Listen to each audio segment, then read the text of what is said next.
আলাইকুম। প্রিয় শিক্ষার্থীরা, তোমাদেরকে স্বাগতম স্কুল অফ এক্সেলেন্সের প্রত্যাবর্তন ব্যাচের জিওগ্রাফি ক্লাসে। আমাদের এই প্রত্যাবর্তন কোর্সে যেটা হবে যে তোমাদেরকে পুরো এইচএসসি যে প্রিপারেশন সেটা সম্পূর্ণ ফ্রিতে পড়ানো হবে। তোমাদের উপস্থিতি আমাদেরকে অনুপ্রাণিত করবে এবং এই কোর্সের প্রত্যেকটা ক্লাস তোমাদের নিশ্চিত করাবে সুন্দর একটা প্রস্তুতি এইচএসসি পরীক্ষার আগে, যাতে তোমাকে দুশ্চিন্তায় না ভুগতে হয়। তো আজকে তোমরা দেখতে পাচ্ছ যে আমাদের ক্লাস ভূগোল প্রথম পত্রের দুইটা খুবই গুরুত্বপূর্ণ চ্যাপ্টার, দ্বিতীয় অধ্যায় যেটা আছে পৃথিবীর গঠন, আর নবম অধ্যায়ে জীবমণ্ডল। পৃথিবীর গঠন থেকে তোমরা যদি বিগত বছরের এইচএসসির কোশ্চেন দেখে থাকো, প্রত্যেক বছর কোশ্চেন এসেছে, প্রত্যেক বছর সিকিউতে এমসিকিউতে, অর্থাৎ এটা অবশ্যই পড়তে হবে এমন একটা চ্যাপ্টার। এবং নবম অধ্যায় যেটা আছে জীবমণ্ডল, জীবমণ্ডল এর আগে সংক্ষিপ্ত সিলেবাসে যে এইচএসসি পরীক্ষাগুলো হয়েছে সেখানে ছিল না, কিন্তু টপিকটা গুরুত্বপূর্ণ। তার মানে বিষয়টা কি দাঁড়াচ্ছে? গুরুত্বপূর্ণ টপিক সংক্ষিপ্ত সিলেবাসে ছিল না, তার মানে বিগত কয়েকটা বছরে পরীক্ষা হয়নি এই চ্যাপ্টারের উপর। এবছর ধরে রাখো মাস্ট এই চ্যাপ্টার থেকেও কোশ্চেন থাকতেছে সিকিউতে এমসিকিউতে সব জায়গাতে। তার মানে চ্যাপ্টার দুইটার গুরুত্ব অনেক বেশি। আমরা গুরুত্ব সহকারেই পড়ব, বিষয়গুলো এমনভাবে খুঁটিয়ে খুঁটিয়ে দেখব যাতে এই ক্লাসের যা পড়ালেখা এইটাই তোমরা পরীক্ষাতে ডেলিভার দিতে পারো। আচ্ছা ঠিক আছে, তাহলে হচ্ছে আমরা শুরু করি আমাদের ক্লাস। প্রথম আমরা যেটা পড়বো সেটা হচ্ছে পৃথিবীর গঠন, দ্বিতীয় চ্যাপ্টার। তোমরা যারা আমাদের সাথে যুক্ত হচ্ছে বন্ধুদেরকে মেনশন দিতে পারো, যাতে যেহেতু ফ্রি ক্লাস সবাই যাতে ক্লাসটা করতে পারে, এবং নিজেদের ওয়ালে শেয়ার দিয়ে ক্লাসটা তোমাদের টাইমলাইনে রেখে দিতে পারো পরবর্তীতে দেখার জন্য, অথবা সেভ করে রাখতে পারো। আমি একটু দেখার চেষ্টা করি যারা যুক্ত আছো আমাদের সাথে।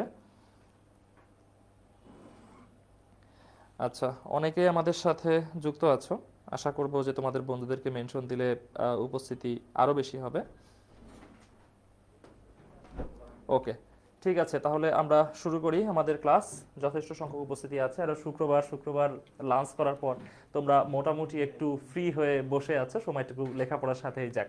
আচ্ছা, তো এই পৃথিবীর গঠন বলতে আমরা কি বুঝি প্রথমে একটু বেসিক আলোচনা করি। সেটা হচ্ছে যে আমাদের কাছে তোমরা দেখতেছো না, এই যে নাসা থেকে সম্প্রতি চাঁদে বা নভোচারীরা গমন করেছেন, তো সেখান থেকে পৃথিবীর ছবি আমরা দেখতে পাচ্ছি যে পৃথিবীটা শেপ আসলে এমন। তো এই পৃথিবী নিয়ে আমাদের অনেক মিসকনসেপশন থাকতে পারে, সেটা একটু আমি তোমাদেরকে এর আগে পরিষ্কার করে দিই। দেখো, এটা হচ্ছে পৃথিবী, আমি ধরলাম হচ্ছে এটা অনেকটা কিছুটা ওভাল শেপড, এটা হচ্ছে পৃথিবী আমি ধরছি। আচ্ছা, আমি আরো সুন্দর করে এখানে এটা অঙ্কন করতে পারি। তার জন্য আমাকে যেটা করতে হবে, এখান থেকে নিতে হবে, এখান থেকে জাস্ট আমি হোয়াইট কালার নিয়ে এটা হচ্ছে করতেছি। দেখো, আমি ধরতেছি যে এটা হচ্ছে একটা পৃথিবী, যদি হচ্ছে এটা একদম সার্কেল হয়ে গেছে, বাট আমি ধরে নিলাম যে পৃথিবীর আকৃতিটা এমন। আচ্ছা, তো আমাদের মধ্যে ধারণাটা আসলে কি, অনেকে চিন্তা করতে পারে যে এটা যদি পৃথিবী হয় তাহলে আমরা যে মানুষ তারা কোথায় বসবাস করি। অনেকের ধারণাটা হচ্ছে ঠিক এমন যে এই পৃথিবীর মধ্যে কোনো একটা প্যারালাল লাইন আছে, এই প্যারালাল লাইনের উপর আমরা বসবাস করি, মানে হচ্ছে আমাদের যে ভূমিরূপ, এই ভূমিরূপটা হয়তো বা এমন, এবং এই ভূমিরূপের এই জায়গাগুলো হচ্ছে সলিড। অনেকের ধারণা হচ্ছে এই যে এই নিচের অংশটা হচ্ছে সলিড, এই যে অংশটা আমি হচ্ছে মার্ক করে দিচ্ছি, দেখো এটা হচ্ছে সলিড এবং এটা হচ্ছে মূলত ল্যান্ড। আমাদের মধ্যে অনেকের এই ধারণা আছে। এবং আমরা যে বসবাস করি, আমরা বসবাস করি হচ্ছে এই যে এইখানে, এইখানে আমরা এভাবে বসবাস করতেছি, হ্যাঁ, এভাবে বসবাস করতেছি। অনেকের এটা ধারণা আছে এইখানে এমন গাছপালা আছে, উদ্ভিদ আছে, এবং এটা হচ্ছে আকাশ, এটা হচ্ছে আকাশ। আচ্ছা, এটা হচ্ছে কিছু মানুষের ধারণা আছে পৃথিবী গোল বলতে এমন বোঝায়, এটা হচ্ছে আকাশ, এটা হচ্ছে মাটি, আর আমরা এভাবে ব্যালেন্স ভাবে আছি। এটা একদমই ভুল ধারণা। তাহলে আমরা কিভাবে আছি, আমরা কিভাবে আছি এটা আমরা একটু দেখার চেষ্টা করি। এই যে হচ্ছে পৃথিবীর মাঝের যে বিন্দুটা, এর নিচের দিকটা যেমন সলিড, এর উপরের দিকটা সলিড, ঠিক আছে? তাহলে এই অংশটুকু সলিড, এই অংশটুকু হচ্ছে সলিড, ঠিক আছে? তাহলে পৃথিবী যে আমরা দেখি যতটুকু জায়গা, এর পুরাটা হচ্ছে সলিড। তাহলে মানুষ কোথায় আছে? মানুষের যে বসতি সেটা হচ্ছে পৃথিবীর এই বাইরের সারফেসে, আউটার সারফেসে। এই যে এইখানে হচ্ছে এভাবে মানুষ আছে, এভাবে মানুষ আছে, এইখানে এভাবে ঘর বাড়ি আছে, এইখানে এভাবে গাছপালা আছে, এইখানে হচ্ছে এভাবে মানুষ আছে, এইখানে ধরো যে গাছপালা আছে, এইখানে ঘর আছে, ঠিক আছে? এটা হচ্ছে মূলত মানুষের বসবাস পৃথিবীর চারিদিকে, পৃথিবীর চারিদিকে, ঠিক আছে? এটা হচ্ছে মানুষের বসবাস।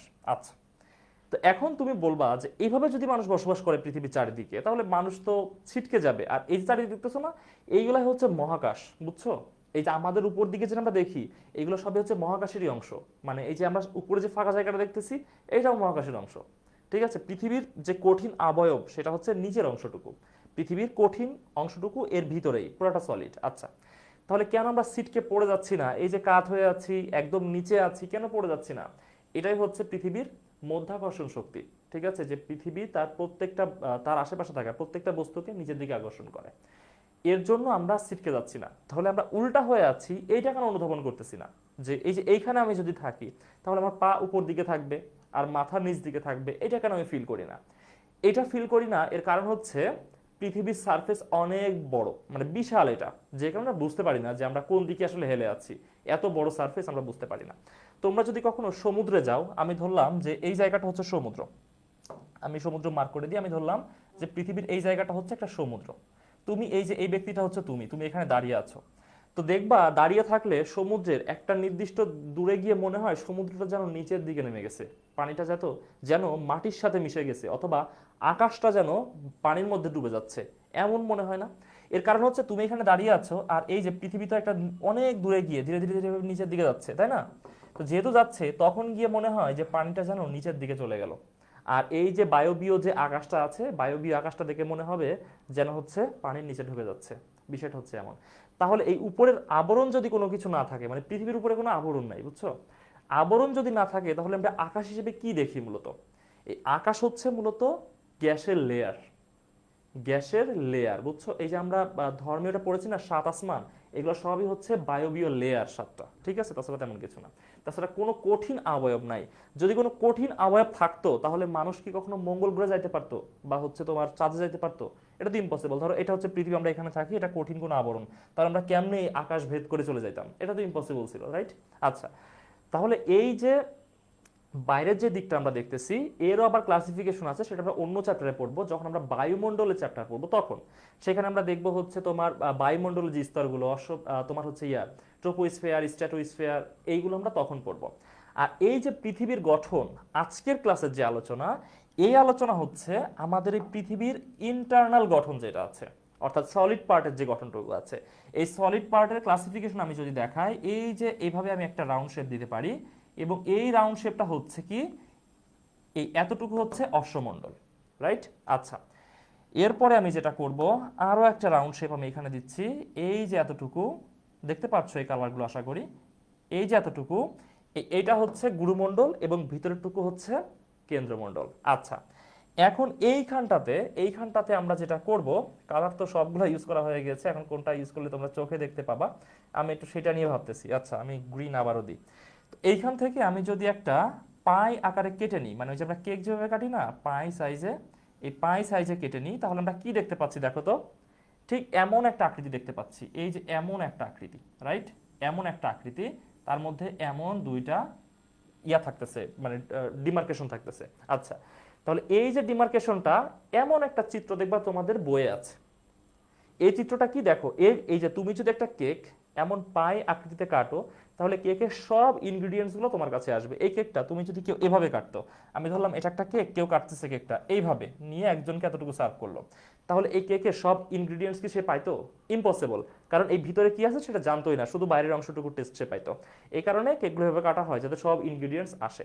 তো আমরা যখন এই পৃথিবীর ভূমিরূপ আলোচনা করব, তখন আমরা এভাবে পায় আকৃতিতে পৃথিবীটাকে কেটে নিব, এবং নিয়ে এই যে এভাবে অশ্বমণ্ডল, গুরুমণ্ডল, কেন্দ্রমণ্ডল আলোচনা করব।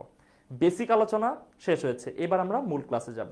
তাহলে পৃথিবী নিয়ে তোমাদের যে মিসকনসেপশন, বা যাদের এই কনসেপশন আগে থেকে ছিল, ইউ আর মোস্ট ওয়েলকাম, তোমার লেখাপড়া খুব ভালো ছিল।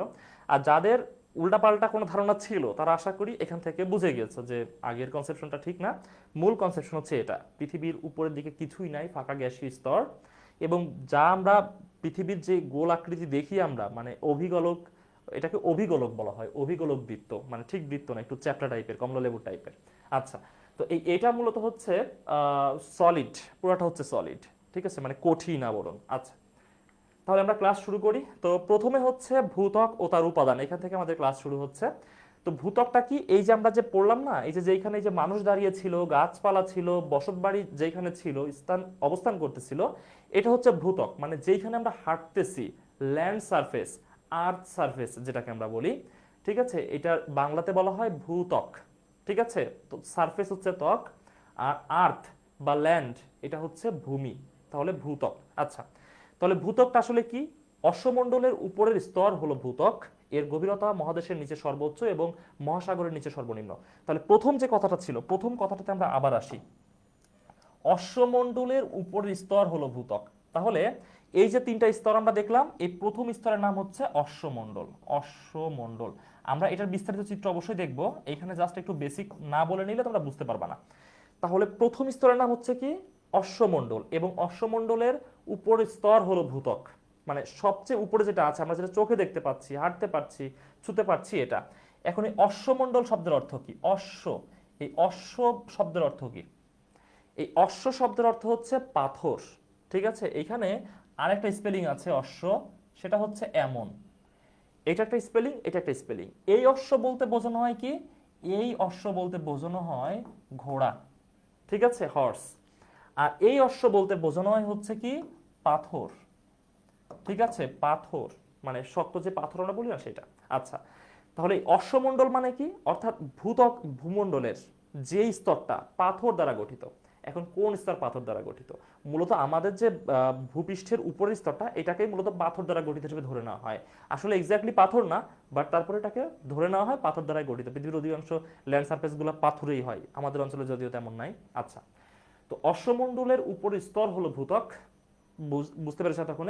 এর গভীরতা মহাদেশের নিচে সর্বোচ্চ এবং মহাসাগরের নিচে সর্বনিম্ন। এটা কিভাবে হয় তোমাদেরকে দেখাই। এইখানে এখানে জায়গা আছে, আচ্ছা এখানে নিচে করা যাবে। আমি আবারও একটা হচ্ছে বৃত্ত নিয়ে তোমাদেরকে এই বিষয়টা একটু স্পষ্ট করে দিই যে কেন বিষয়টা এমন ঘটতেছে। দেখো, তো আমি যদি ধরি যে এটা হচ্ছে পৃথিবী, এটা আমি পৃথিবী ধরলাম। আচ্ছা, তো এখন এর এর হচ্ছে এর যে বাইরের স্তরটুকু, এই বাইরের স্তরটুকু হচ্ছে অশ্বমণ্ডল আমি ধরতেছি। এই যে গ্রিনের বাইরে এবং হোয়াইটের ভিতরে, এটা হচ্ছে অশ্বমণ্ডল। এখন এখানে কি মহাসাগর যা যা আছে সবকিছু তো এই অশ্বমণ্ডলের মধ্যেই। তো আমি ধরলাম যে এইখানে একটা বিশাল মহাসাগর আছে এই জায়গাটাতে। আচ্ছা, আবার এইখানে একটা বিশাল মহাসাগর আছে আমি ধরলাম। আচ্ছা, মহাসাগরটাকে আমি একদম ইয়া কালার করছি, sea green colour, sea green না, এটা হচ্ছে তোমার ব্লু কালার করে দিচ্ছি। অনেকটা সমুদ্র সমুদ্র যাতে বুঝতে পারো তোমরা, এমন একটা ভাইব যাতে তৈরি করে। আচ্ছা, তো এখানে একটা বিষয় খেয়াল করো যে এই জায়গাটাতে এই পর্যন্ত, মানে এই যে যেখানে গিয়ে তোমার ব্লুটা শেষ হয়েছে, এই পর্যন্ত তো হচ্ছে কিছু নাই, জাস্ট পানি আছে। বাট অশ্বমণ্ডল যেটা, যে পাথরের স্তর বা মাটির স্তর, সেটা তো আর নাই। তার মানে এই জায়গাটাতে তুমি কল্পনা করো যে এই জায়গাটাতে আমাদের হচ্ছে অশ্বমণ্ডল জাস্ট এতটুকু, এই জায়গাটাতে জাস্ট এতটুকু, কোনো কোনো জায়গাতে একদম প্রায় জিরো হয়ে গিয়েছে। বাট এই যে মহাদেশের যে স্তরটুকু আছে, এই যে এই জায়গাটা হচ্ছে সমতল জায়গা বা পাহাড়ি জায়গা এমন, এইখানে দেখো অশ্বমণ্ডলের গভীরতা অনেক বেশি। জাস্ট 1 মিনিট আমাকে দিবে, আমি হচ্ছে এসির টেম্পারেচারটা একটু ফিক্স করব। Just 1 minute.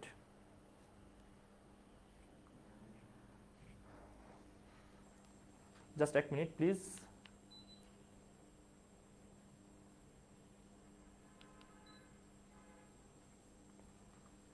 আচ্ছা, ঠিক আছে, তো হচ্ছে এটা বুঝতে পারলা যে কেন এর গভীরতা মহাদেশের নিচে সর্বোচ্চ এবং মহাসাগরের নিচে সর্বনিম্ন।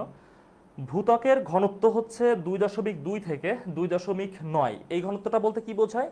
এই ঘনত্ব বলতে বোঝায় যে পানির তুলনায় এই স্তরটা কতটুকু ভারী, পানির তুলনায় কতটুকু ভারী। অর্থাৎ আমরা জানি যে 1 গ্রাম 1 ঘন সেন্টিমিটার, 1 ঘন সেন্টিমিটার পানির ভর কতটুকু? 1 ঘন সেন্টিমিটার পানি হচ্ছে 1 গ্রাম, এটা হচ্ছে পানির ভর। 1 ঘন সেন্টিমিটার পানি সমান হচ্ছে 1 গ্রাম, এটা হচ্ছে পানির ভর বা ওজনও বলতে পারো তোমরা, সেম জিনিস। আচ্ছা, তাহলে 1 ঘন সেন্টিমিটার অশ্বমণ্ডলের যে উপাদান, মৃত্তিকা আমরা বলতে পারি মাটি, তার ওজন তাহলে কত হবে? তার ওজন হবে 2.2 থেকে 2.9 গ্রাম। বুঝতে পারছো এটা? যে পানির তুলনায় এটা এতটুকু ভারী। এটা হচ্ছে তোমার ঘনত্ব। আপেক্ষিক গুরুত্ব 3, আপেক্ষিক গুরুত্ব হচ্ছে 3। আচ্ছা, এর মধ্যে সীমাবদ্ধ, এবং তাপমাত্রা গভীরতা ভেদে 300 ডিগ্রি সেলসিয়াস থেকে 1000 ডিগ্রি সেলসিয়াস। এই বিষয়টা কেমন? আমরা যে ভূত্বকে বসবাস করতেছি, এইখান থেকে যত উপরের দিকে যাব টেম্পারেচার কমে যাবে। আমরা যদি উপরের দিকে প্রত্যেক 1 কিলোমিটার যাই, টেম্পারেচার কমে যায় 6.4 ডিগ্রি সেলসিয়াস। ঠিক আছে, সেটা কেমন, যে তুমি এখানে দাঁড়িয়ে আছো পৃথিবীর, এখান থেকে তুমি 1 কিলোমিটার উপরে উঠলা, অর্থাৎ পৃথিবীর টেম্পারেচার মানে এই জায়গার টেম্পারেচার যদি হয় 20 ডিগ্রি সেলসিয়াস, তাহলে এইখানকার টেম্পারেচার কত হবে, 6.4 বিয়োগ করতে হবে, তার মানে 13.6 ডিগ্রি সেলসিয়াস। 2 কিলোমিটার গেলে আরো কমে যাবে, 3 কিলোমিটার গেলে দেখবে যে জিরো হয়ে গেছে টেম্পারেচার। ঠিক আছে, মানে ওইখানে একদম জিরো, এখানে মেঘ টেঘ এগুলো আছে ঠান্ডায় ঘনীভূত হয়ে। আচ্ছা, কিন্তু এই যত নিচের দিকে নামা হয়, এই ভূপৃষ্ঠ থেকে যত নিচের দিকে তুমি নামবা, এবার টেম্পারেচার বাড়তে থাকবে। সেটা কেমন, প্রত্যেক 40 থেকে 50 ফিট গভীরে গেলে টেম্পারেচার 1 ডিগ্রি সেলসিয়াস করে বৃদ্ধি পায়। আচ্ছা, তার মানে এই যে অশ্বমণ্ডল, এই অশ্বমণ্ডলটা তো গভীর হচ্ছে প্রায় তোমার কত কিলোমিটার, 20 কিলোমিটার পর্যন্ত। তো প্রায় 20 কিলোমিটার যে গভীর, তাহলে প্রত্যেক 40 থেকে 50 ফিট গেলেই 1 ডিগ্রি সেলসিয়াস করে টেম্পারেচার বৃদ্ধি পাচ্ছে। 20 কিলোমিটার মানে হিউজ ডিস্টেন্স। ঠিক আছে, তাহলে 20 কিলোমিটার যাইতে যাইতে টেম্পারেচার 300 ডিগ্রি থেকে 1000 ডিগ্রি সেলসিয়াস পর্যন্ত হয়ে যেতে পারে, ডিপেন্ড করে ওই জায়গার ভূত্বকের উপাদানগুলো কি কি। পাথর হলে একটু টেম্পারেচার দ্রুত বাড়ে, আর হচ্ছে মৃত্তিকা হলে একটু কম বাড়ে, এমন। এটি বিভিন্ন প্রকার আগ্নেয় শিলা, পাললিক শিলা, রূপান্তরিত শিলা এবং বৈচিত্র্যপূর্ণ খনিজ সম্ভার দ্বারা গঠিত। এই যে আগ্নেয় শিলা কি, পাললিক শিলা কি, রূপান্তরিত শিলা কি, যেহেতু ফার্স্ট ক্লাস বলে দিচ্ছি। দেখো, আগ্নেয় শিলা হচ্ছে আগ্নেয়গিরির অগ্নুৎপাতের ফলে যে লাভা পৃথিবী পৃষ্ঠে আসে, এই লাভা পরবর্তীতে মৃত্তিকা গঠন করে, সেটাকে বলা হয় আগ্নেয় শিলা। পাললিক শিলা হচ্ছে এই যে বিভিন্ন প্রাণী বা উদ্ভিদ বিভিন্ন প্রাকৃতিক প্রক্রিয়ায় মাটির নিচে চাপা পড়ে যায়, আমি ধরলাম সেটা হচ্ছে তো কোনো ভূমিধস বা হচ্ছে আরো বিভিন্ন প্রাকৃতিক দুর্যোগ, সেগুলা পরবর্তীতে শিলায় রূপান্তরিত হয়, সেটাকে বলা হয় পাললিক শিলা। সাধারণত মহাসাগরের নিচে সবচেয়ে বেশি হয়। বড় বড় প্রাণী যখন মারা যায় মহাসাগরের নিচে, সেগুলোর নিচে একটা স্তর তৈরি করে পরবর্তীতে শিলায় রূপান্তরিত হয়, সেটাকে বলা হচ্ছে পাললিক শিলা। এই পাললিক শিলা যখন কঠিন শিলায় রূপান্তর হয়, কঠিন শিলাতে কনভার্ট হওয়ার ঠিক আগের পর্যায়ে হচ্ছে রূপান্তরিত শিলা, তারপর হয় হচ্ছে কঠিন শিলা, এবং বৈচিত্র্যপূর্ণ খনিজ সম্ভার দ্বারা গঠিত, অর্থাৎ এই 20 কিলোমিটারের মধ্যে বিভিন্ন খনিজ সম্পদের অস্তিত্ব আছে। তাহলে ভূত্বক কি, এর উপাদান কি, এই নিয়ে কারো কোনো কনফিউশন থাকলে অবশ্যই জানাবে। আচ্ছা, তোমাদের হচ্ছে অ্যাক্টিভিটিস আশা করতেছি, মানে হচ্ছে তোমাদের ফ্রেন্ড যারা আছে তাদেরকে জানাবে। ফ্রি ক্লাস রুটিন কিভাবে পাবো, পুষ্পা খাতুন জিজ্ঞাসা করেছো, আমাদের ওয়েবসাইটে গেলেই পাবে, প্রত্যাবর্তন ব্যাচ এখানে গেলেই পাবে। আলহামদুলিল্লাহ ভালো আছি, অনেকদিন পরে দেখছো, আশা করি সম্পূর্ণ ক্লাস দেখবে। যারা সালাম দিয়েছো সবাইকে ওয়ালাইকুম আসসালাম। ওকে ওকে ওকে, টাইমলাইনে নিজেদের এটা এটা রেখে দিতে পারো, এতে হচ্ছে তোমাদের ফ্রেন্ডরা দেখতে পারবে, আবার তোমরা পরবর্তীতে ক্লাসটা করতে পারবা। আচ্ছা, ওকে, এবার আমরা দেখি যে বলছে এখানে অক্সিজেন 42.8%। এমসিকিউ এর জন্য এটা অসাধারণ একটা কোশ্চেন, অসাধারণ একটা কোশ্চেন। এই জায়গা থেকে এমসিকিউ এর কোশ্চেন হয়ে থাকে। সেটা কেমন, যে ভূত্বক গঠনকারী প্রধান উপাদানের নাম কি, প্রধান উপাদান হচ্ছে অক্সিজেন। এটা এমসিকিউ এর জন্য এই কোশ্চেনগুলো প্রচুর আসে, বা সৃজনশীলের ক নম্বরের জন্য। ভূত্বক গঠনকারী প্রধান উপাদান হচ্ছে অক্সিজেন, 42.8%। দ্বিতীয় সর্বোচ্চ হচ্ছে সিলিকন, 27.8%। এই দুইটা অবশ্যই মনে রাখতে হবে, দুইটা কতটুকু করে আছে এটা সহ অবশ্যই মনে রাখতে হবে। অ্যালুমিনিয়াম 8%, লৌহ 5%, ক্যালসিয়াম 3.7%, সোডিয়াম 2.8%, পটাশিয়াম 2.6%, ম্যাগনেসিয়াম 2.1%, এমন সহ নাইট্রোজেন, জিঙ্ক, তামা আছে। যারা চাও ভালো মার্কস পাইতে, তারা এটা পুরাটা মুখস্থ করবা, কোন উপাদান কতটুকু আছে পুরাটা মুখস্থ করবা। এটা এমন না যে প্রচুর কঠিন কাজ, বিষয়টা এমন না, সহজ কাজ, এটা মনে থাকে, কিছুক্ষণ একটু মনোযোগ দিয়ে পড়লেই মনে থাকে। আর যারা মনে করো যে না আমি এত জীবনে মুখস্থ করতে পারবো না, আমি মোটামুটি মুখস্থ করব, তাহলে তারা অ্যাটলিস্ট অক্সিজেন, সিলিকন, অ্যালুমিনিয়াম এই তিনটা মাস্ট মনে রাখবা, মানে যারা মোটামুটি চাও। আর যারা চাও যে আমি কিচ্ছু মনে রাখতেই পারবো না, আমার দ্বারা এগুলো হবেই না, তারা অ্যাটলিস্ট দুইটা মনে রাখবা, অক্সিজেন এবং সিলিকন। বাট এই দুইটা না করে পরীক্ষা দিতে যাইও না, এখান থেকে কোশ্চেন অবশ্যই হবে এমসিকিউ এর জন্য। ঠিক আছে, এমসিকিউ এ দুইটাই, ঠিক আছে, সিলিকন দ্বিতীয় সর্বোচ্চ এবং অক্সিজেন সর্বোচ্চ, দুইটা কতটুকু করে আছে সেটা। আচ্ছা, তো এই যে ভূত্বক আমরা যেটা দেখলাম, মানে অশ্বমণ্ডল, মূলত এর শিলাস্তর হচ্ছে তিনটা। একটা হচ্ছে গ্রানাইট জাতীয় শিলাস্তর, ব্যাসল্ট জাতীয় তিনটা, হ্যাঁ, গ্রানাইট, ব্যাসল্ট, আর একটা হচ্ছে অ্যালভিন জাতীয়। আমি চিত্রের মাধ্যমে সবগুলো দেখাবো। এই চিত্রটা হচ্ছে এইখানটাতে, যে পৃথিবীর অভ্যন্তরীণ গঠনের মেজর ডিমার্কেশন হচ্ছে তিনটা। একটা হচ্ছে অশ্বমণ্ডল, তারপরের গভীরে গেলে গুরুমণ্ডল, এবং তারপরেও গেলে হচ্ছে কেন্দ্রমণ্ডল। এইখানে এসে আমরা চিত্রটা দেখব। ঠিক আছে, চিত্রটা খুব মনোযোগ দিয়ে দেখো, পরীক্ষাতে তোমাদেরকে এই চিত্র আঁকতে হবে। পরীক্ষাতে এই চিত্র আঁকতে হবে। এর জন্য ভাই প্লিজ একটু মনোযোগ দিয়ে দেখো। একবার মনোযোগ দিয়ে চিত্রটা শিখে গেলে পরীক্ষাতে ধরে রাখো একটা সৃজনশীলের গ অথবা ঘ শিওর হয়ে যাচ্ছে। নর্মালি গতে আসে চিত্র, শিওর হয়ে যাচ্ছে। তো একটু প্লিজ প্লিজ একটু মনোযোগ দিবে। আচ্ছা, আহ, ঠিক আছে, আমরা এমনিতে নর্মাল কালার ইউজ করি, কোনো শেড তেমন একটা ওখানে পাওয়া যাবে না। আচ্ছা, তো আমরা একটু জাস্ট যে আমরা পাই সাইজে একটা কেটে নিয়েছিলাম না, ঠিক সেই পাইটা আবার এখানে অঙ্কন করতেছি। এই যে এইটা মানে পৃথিবীর যে অভিগোলক বৃত্ত, সেখান থেকে আমরা এটা কেটে নিয়ে আসলাম, আমি ধরলাম। আচ্ছা, তো তোমাদেরকে প্রথমেই যেটা বলা হয়েছিল যে প্রথম স্তরটা হচ্ছে অশ্বমণ্ডল। প্রথম স্তর আমি ধরলাম এই এতটুকু। তাহলে প্রথম স্তরের নাম কি হচ্ছে?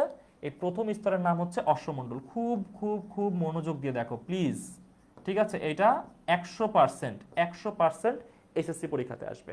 প্রথম স্তরের নাম হচ্ছে অশ্বমণ্ডল, এবং এই অশ্বমণ্ডলের গভীরতা হচ্ছে, এই জায়গাটা হচ্ছে 0 কিলোমিটার, মানে এখান থেকে শুরু হচ্ছে আমাদের ভূত্বক। আর এটা হচ্ছে 20 কিলোমিটার পর্যন্ত, মানে 18 থেকে 20 কিলোমিটার মূলত, বাট আমি এখানে শুধু 20 লিখতেছি। অনেকে এটা 18 কিলোমিটার লিখতে পারো, হ্যাঁ, বা আরো তুমি যদি একদম স্পেসিফিক করে লেখো সেটা হচ্ছে 18 থেকে 20 কিলোমিটার, এভাবে তুমি লিখতে পারো, তাহলে আরো সুন্দর হয়। 18 থেকে 20 কিলোমিটার এতটুকু হচ্ছে গভীর হয়, এতটুকু গভীর হয়। এটা স্থানভেদে পার্থক্য আছে, কোথাও পাহাড় আছে কোথাও নাই, এমন একটু চেঞ্জ আসে। ওকে, এটা হচ্ছে মূলত অশ্বমণ্ডল। এই অশ্বমণ্ডলের মধ্যে আবার দুইটা ভাগ আছে, সেই দুইটা ভাগ আমাদেরকে একটু মনে রাখতে হবে। সেই দুইটা ভাগ কি কি? আমি ধরলাম এই যে এই বরাবর হচ্ছে দুইটা ভাগ। তো এই উপরের যে স্তরটা আছে এটাকে বলা হয় SIAL, SIAL অথবা সিয়াল স্তর। দেখতে পাচ্ছ? খুব ছোট হয়ে যাচ্ছে মনে হয়, বাট দেখতে পাবে। এবং এই ক্লাসের স্লাইডটা আছে, এই স্লাইডটা তোমরা পেয়ে যাবে। স্লাইডটা কোথায় পাবে? এটা হচ্ছে আমাদের ওয়েবসাইটে গিয়ে, ঠিক আছে? আমি লিখে দিই এখানে bdsoe.com, গুগলে গিয়ে এটা লিখে সার্চ করবো, বা তোমার ক্রোম ব্রাউজারে গিয়ে এটা লিখে সার্চ করবা, আমাদের ওয়েবসাইটে আসবে। ওয়েবসাইটের ভিতরে যাবা, নিয়ে দেখবা এইচএসসি প্রত্যাবর্তন ব্যাচ নামে একটা ব্যাচ আছে। ওইটাতে তোমার কোনো টাকা পয়সা কিছু দেওয়া লাগবে না, ফ্রিতে ভর্তি হতে পারবা। ওখানে গিয়ে ভর্তি হবা, ওইখানে গিয়ে তুমি এই ক্লাসের যে অ্যানোটেড স্লাইডগুলো আছে, স্লাইডগুলো ওইখানে পাবা, ঠিক আছে? এবং এই স্লাইডে প্রচুর ইনফরমেশন আছে। স্লাইডটা যদি খুব সুন্দর মতো পড়তে পারো বা ক্লাসটা ভালো মতো বুঝতে পারো, তোমার এইচএসসির জন্য এই চ্যাপ্টার দুইটা নিয়ে কোনো চিন্তা করতে হবে না। প্রত্যেক দিন দেখবা ক্লাস হচ্ছে এইখানে, তুমি প্রত্যেকটা ক্লাস করো। আচ্ছা, তো এই যে সিয়াল স্তর কেন বলা হয়? কারণ এই স্তরটা গঠিত হচ্ছে সিলিকন এবং অ্যালুমিনিয়াম দিয়ে, এবং অ্যালুমিনিয়াম দিয়ে, ঠিক আছে? অ্যালুমিনিয়াম দিয়ে। আচ্ছা, তো তাহলে উপরের স্তরটা হচ্ছে সিলিকন এবং অ্যালুমিনিয়াম দিয়ে গঠিত, এবং এই স্তরটা হচ্ছে এই যে আগে যে নামটা পড়লাম না, এই যে গ্রানাইট, এই জায়গাটা হচ্ছে মূলত গ্রানাইট জাতীয় শিলা স্তর। তাহলে এইটাকে আমরা লিখবো হচ্ছে কি? গ্রানাইট, গ্রানাইট, ঠিক আছে? খুব ছোট লেখা, তারপরে একটু মনোযোগ দিয়ে দেখতে হবে। এবং এর নিচে যে স্তরটা আছে এটাকে বলা হয় SIMA বা সীমা স্তর, সীমা স্তর। কারণ এটা হচ্ছে সিলিকন, সিলিকন এবং ম্যাগনেসিয়াম দিয়ে গঠিত। MA হচ্ছে ম্যাগনেসিয়ামের রাসায়নিক প্রতীক না, MG হচ্ছে ম্যাগনেসিয়ামের রাসায়নিক প্রতীক, বাট এই নামের উচ্চারণের সুবিধার জন্য এটা করা হয়েছে। তাহলে এটা হচ্ছে সিলিকন এবং ম্যাগনেসিয়াম দ্বারা গঠিত স্তর। এবং এটাকে বলা হয়, এই যে এখানে যেটা পড়লাম না, ব্যাসল্ট জাতীয় শিলা স্তর, এইটাকে বলা হয় মূলত হচ্ছে ব্যাসল্ট জাতীয় শিলা স্তর। তাহলে অশ্বমণ্ডল স্পষ্ট, এতটুকু তুমি যদি চিত্র সহকারে ব্যাখ্যা করতে পারো, হয়ে গেছে অশ্বমণ্ডল। এর পরের স্তরের নাম হচ্ছে কি? পরের স্তরের নাম হচ্ছে গুরুমণ্ডল। তাহলে এইখানে আসবে তোমার হচ্ছে গুরুমণ্ডল, এই এতটুকু। আচ্ছা, তো এই যে লাইনটা আছে না, এই যে এই লাইনটা আমি হচ্ছে ইয়েলো কালার দিয়ে লিখি, এই যে এই লাইনটা, এই লাইনটা কি করতেছে বলতো? অশ্বমণ্ডল এবং গুরুমণ্ডলকে বিভক্ত করতেছে, ঠিক আছে? আচ্ছা, এই অশ্বমণ্ডল এবং গুরুমণ্ডল বিভক্তকারী যে রেখা বা এই দুইটা স্তর যে আলাদা, এটা আবিষ্কার করেন কে? এটা আবিষ্কার করেন ভূতত্ত্ববিদ গুটেনবার্গ। যে কারণে এই লাইনটার নাম হয়েছে গুটেনবার্গ বিযুক্তি রেখা। গুটেনবার্গ, গুটেনবার্গ বিযুক্তি, বিযুক্তি রেখা। কি বুঝতে পারছো? এই রেখার নাম হয়েছে এই কারণে গুটেনবার্গ বিযুক্তি রেখা। আচ্ছা, তাহলে অশ্বমণ্ডলে পরে আমরা গুরুমণ্ডলে চলে আসলাম, এবং এই গুরুমণ্ডল হচ্ছে এই জায়গা থেকে কল্পনা করলে, এই জায়গা থেকে কল্পনা করলে এই পর্যন্ত 2885 কিলোমিটার পর্যন্ত গভীর। 2885 কিলোমিটার। এবং যথারীতি এই গুরুমণ্ডলের এটার নাম হচ্ছে গুরুমণ্ডল, আমি এখানে লিখি, অন্য কালার দিয়ে লিখি তাহলে বুঝতে পারবা। এই স্তরটার নাম হচ্ছে গুরুমণ্ডল, গুরুমণ্ডল। এবং এই গুরুমণ্ডলের দুইটা ভাগ, এই গুরুমণ্ডলের দুইটা ভাগ, সেই দুইটা ভাগ কি কি আমি এখানে লাইন টেনে দিই। একটা হচ্ছে বহিঃগুরুমণ্ডল আর একটা হচ্ছে অন্তঃগুরুমণ্ডল। নিশ্চয়ই উপরেরটা হবে বহিঃগুরুমণ্ডল, এটা হচ্ছে উপরেরটা। আর নিচেরটা হচ্ছে কি অন্তঃগুরুমণ্ডল, অন্তঃগুরুমণ্ডল। কি বুঝতে পারছো? আচ্ছা, এখানে জায়গা রাখতেছি কারণ আরো লেখা আছে। তো এই যে বহিঃগুরুমণ্ডল যেটা, এটা ক্রোমিয়াম, ক্রোমিয়ামের রাসায়নিক সংকেত হচ্ছে সিআর, বাট উচ্চারণের জন্য সিআরও লেখা হচ্ছে, মানে যাতে সহজে বোঝা যায়। আচ্ছা, ক্রোমিয়াম, তারপর হচ্ছে তোমার লোহা, লোহা রাসায়নিক সংকেত হচ্ছে এফি, ফেরাস। আচ্ছা, তারপর হচ্ছে সিলিকন এবং ম্যাগনেসিয়াম, যে কারণে এই স্তরটাকে বলা হয় ক্রোফেসিমা। ক্রোফেসিমা রাসায়নিক সংকেত ক্রোমিয়ামের সিআর, বাট এখানে হচ্ছে সিআরও লেখা হচ্ছে উচ্চারণের সুবিধার জন্য। ওকে। আর অন্তঃগুরুমণ্ডল হচ্ছে নিকেল, লোহা, সিলিকন এবং ম্যাগনেসিয়াম নিফেসিমা দ্বারা গঠিত। তাহলে বহিঃগুরুমণ্ডল হচ্ছে ক্রোফেসিমা এবং অন্তঃগুরুমণ্ডল হচ্ছে নিফেসিমা দ্বারা গঠিত। এবং এই যে এই পর্যন্ত তুমি যদি এখান থেকে এতটুকু কল্পনা করো, তাহলে এটার গভীরতা হবে হচ্ছে 700 কিলোমিটার। 700 কিলোমিটার। কি বুঝতে পারতেছো? তাহলে এটা হচ্ছে আমাদের গুরুমণ্ডলের আলোচনা শেষ। তাহলে অশ্বমণ্ডল বুঝতে পারলাম, গুরুমণ্ডল বুঝতে পারলাম। এবার আমরা পড়বো কি কেন্দ্রমণ্ডল। তো এই এলিমেন্টস গুলা খুব মনোযোগ দিয়ে তোমরা দেখবা, বুঝছো? এই এলিমেন্টস গুলা, এই যে ক্রোফেসিমা, নিফেসিমা, এগুলা খুবই গুরুত্বপূর্ণ। এবার বাকি যে লেয়ারটুকু থাকে নিচে, এটা হচ্ছে কেন্দ্রমণ্ডল। কেন্দ্রমণ্ডল আরেকটু ছোট, বাট আমরা একটু বেশি করে ফেলেছি। ওকে। তো এই কেন্দ্রমণ্ডলের গভীরতা কতটুকু? এই পর্যন্ত এটা হচ্ছে 6371 কিলোমিটার পর্যন্ত গভীর। ঠিক আছে, তার মানে এটা অনেক গভীর। এইখান থেকে এই পর্যন্ত 6371। তো আমরা যদি এই পর্যন্ত নেমে যাই, তার মানে কি পৃথিবীর ঠিক মধ্যবিন্দুতে পৌঁছাইলাম। তো এখন এই যে প্রথমে চিত্রটা আমরা অঙ্কন করলাম না, এখানে মজা দেখাই তোমাদেরকে। সেটা হচ্ছে যে আমরা ধরো এইখানে আছি বাংলাদেশ, আমরা যদি এইখান থেকে কোনোভাবে যাওয়া শুরু করি এবং এভাবে বের হইতে পারি, তাহলে আমরা পৃথিবীর অন্য প্রান্তে গিয়ে উঠে যাব। বুঝছো? তোমরা হচ্ছে ইংলিশ বইয়ে সম্ভবত এমন একটা প্যাসেজ পড়েছো, journey to the centre of the earth, এমন একটা প্যাসেজ সম্ভবত তোমাদের আছে। আচ্ছা, তো আমরা পৃথিবীর ঠিক উল্টা দিকে উঠে যাব, এবং এই যে উল্টা দিকে জায়গাটা, এটাকে কি বলা হয়? এটাকে বলা হয় প্রতিপাদ স্থান। ঠিক আছে, প্রতিপাদ স্থান। হ্যাঁ, বাংলাদেশের প্রতিপাদ স্থান কোথায় জানো? তুমি যদি বাংলাদেশ থেকেও যাইতে পারো, তাহলে তুমি চিলি নামে একটা দেশ আছে, ঠিক আছে, চিলি। তো এই চিলির নিকটবর্তী যে আটলান্টিক মহাসাগর, সরি প্রশান্ত মহাসাগর, ওই প্রশান্ত মহাসাগরের তীরে গিয়ে উঠবা। ঠিক আছে, মানে ঠিক চিলির ল্যান্ডে গিয়ে উঠতে পারবা না, চিলির ল্যান্ড থেকে যে প্রশান্ত মহাসাগর শুরু হয়েছে ওই প্রশান্ত মহাসাগরে গিয়ে উঠবা। বাট প্রশান্ত মহাসাগর অনেক গভীর রেঞ্জে না, কাছাকাছি, মানে চিলির উপকূল ভাগের কাছাকাছি গিয়ে উঠবা। আচ্ছা, বাট এটা ইম্পসিবল। কেন ইম্পসিবল? কারণ এই যে পৃথিবী যত গভীরে যাবে টেম্পারেচার বাড়তে থাকবে, এবং এই জায়গার টেম্পারেচার এত বেশি, মানে পৃথিবীর একদম কেন্দ্রে, যে কোনো বস্তু, পৃথিবীর কোনো বস্তু ওই জায়গাতে মানে তার শেপ রাখতে পারবে না। ইম্পসিবল, এটা একদম ইম্পসিবল। ঠিক আছে। আর তোমার হচ্ছে এটা চেষ্টা করা হয়েছে বহুভাবে, কিন্তু এখনো সম্ভব হয় না পৃথিবীর সেন্টারে যাওয়া। হয়তো কোনো একদিন হবে, আমরা প্রত্যাশা রাখি, বাট এখনো সম্ভব হয় নাই। আচ্ছা, আর এই প্রতিবাদ স্থানে টাইম সেই মানে পুরো 24 ঘন্টা ইয়া হয়, ডিস্টেন্স হয়, বুঝছো? মানে চিলি আর হচ্ছে বাংলাদেশের টাইম হচ্ছে পুরো 24 ঘন্টার একটা পার্থক্য আছে এমন। ওকে, যে এখানে ছিলাম তাহলে। আচ্ছা, এবার আসি কেন্দ্রমণ্ডল, এবং এই কেন্দ্রমণ্ডলের যথারীতি হচ্ছে তোমার দুইটা ভাগ। দুইটা ভাগের নাম কি কি হবে তোমরা বুঝতে পারতেছো? আচ্ছা, এবং এখানে আরেকটা বিষয় তোমাদেরকে অ্যাড করতে হবে। এই যে অশ্বমণ্ডলের যে ডিমার্কেশন লাইন ছিল, গুটেনবার্গ বিযুক্তি রেখা, তেমনি এই অশ্বমণ্ডল থেকে গুরুমণ্ডলের যে স্তরটা, এইটার বিভক্তি রেখার একটা নাম আছে। এর নাম হচ্ছে মৌহ বিযুক্তি রেখা। মৌহ বিযুক্তি রেখা। ঠিক আছে, মৌহ বিযুক্তি রেখা। আচ্ছা, তো এখন এখানে তোমরা যে দুইটা ডিমার্কেশন দেখতেছো, এই পুরোটার নামই হচ্ছে মূলত কেন্দ্রমণ্ডল। কেন্দ্রমণ্ডল।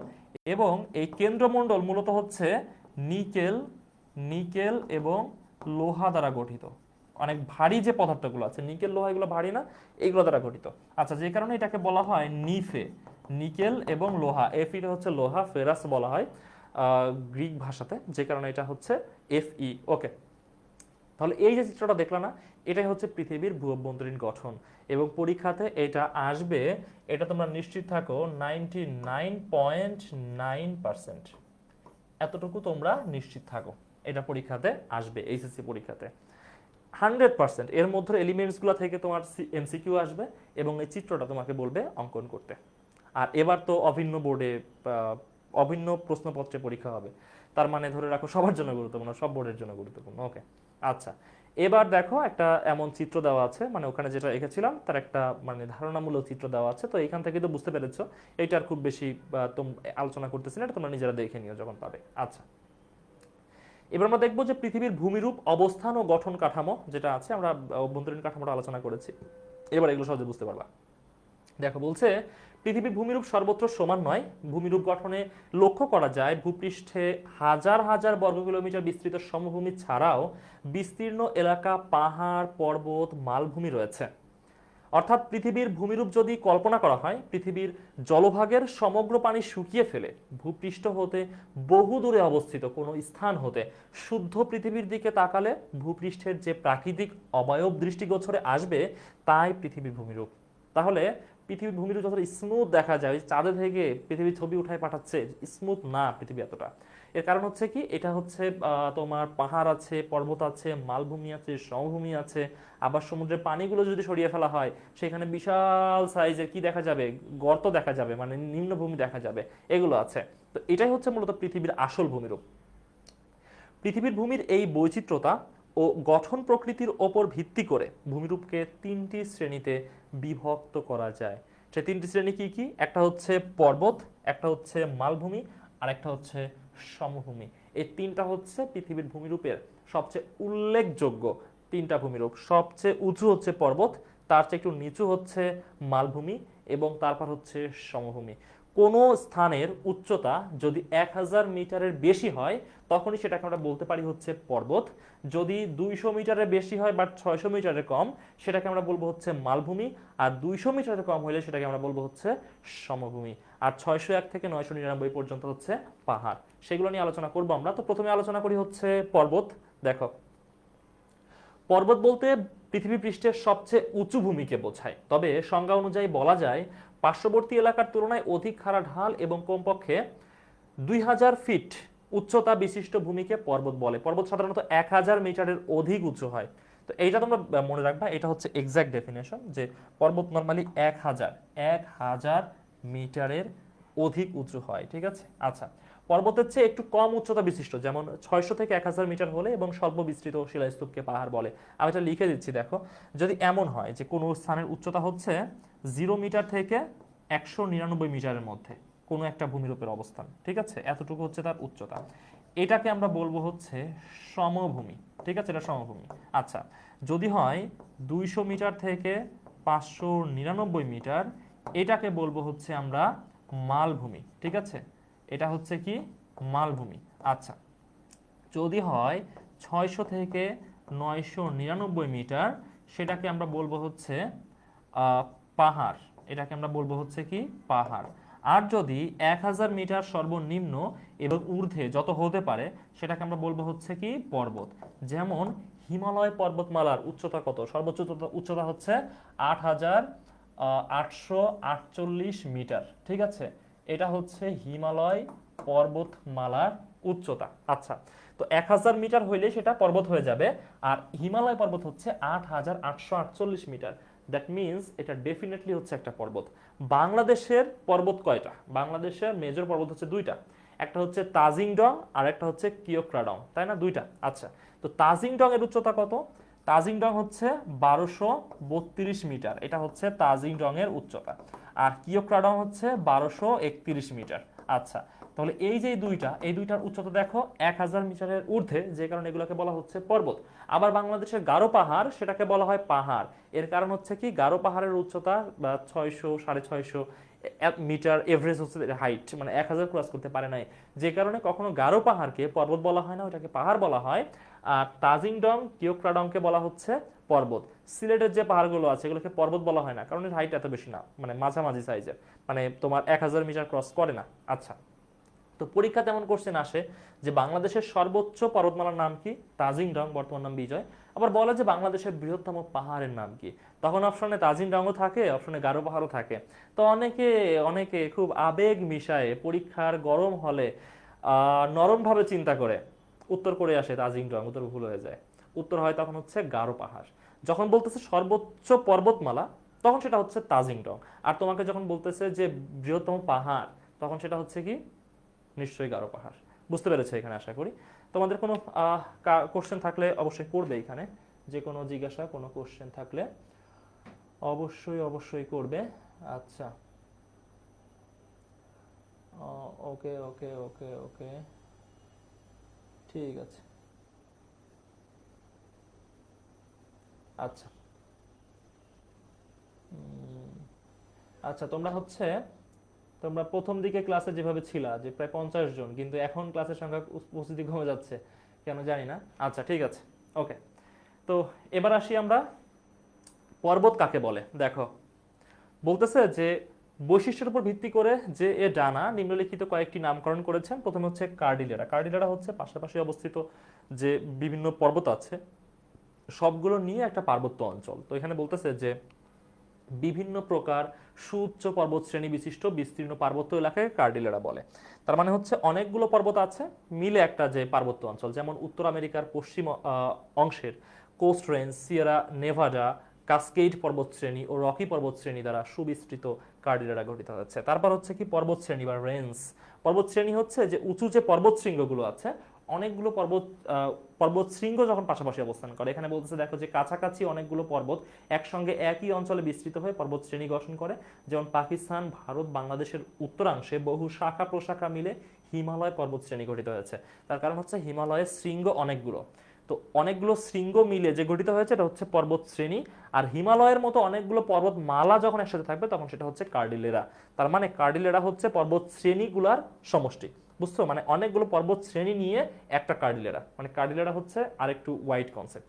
আচ্ছা, এবার আসে পর্বত বিন্যাস।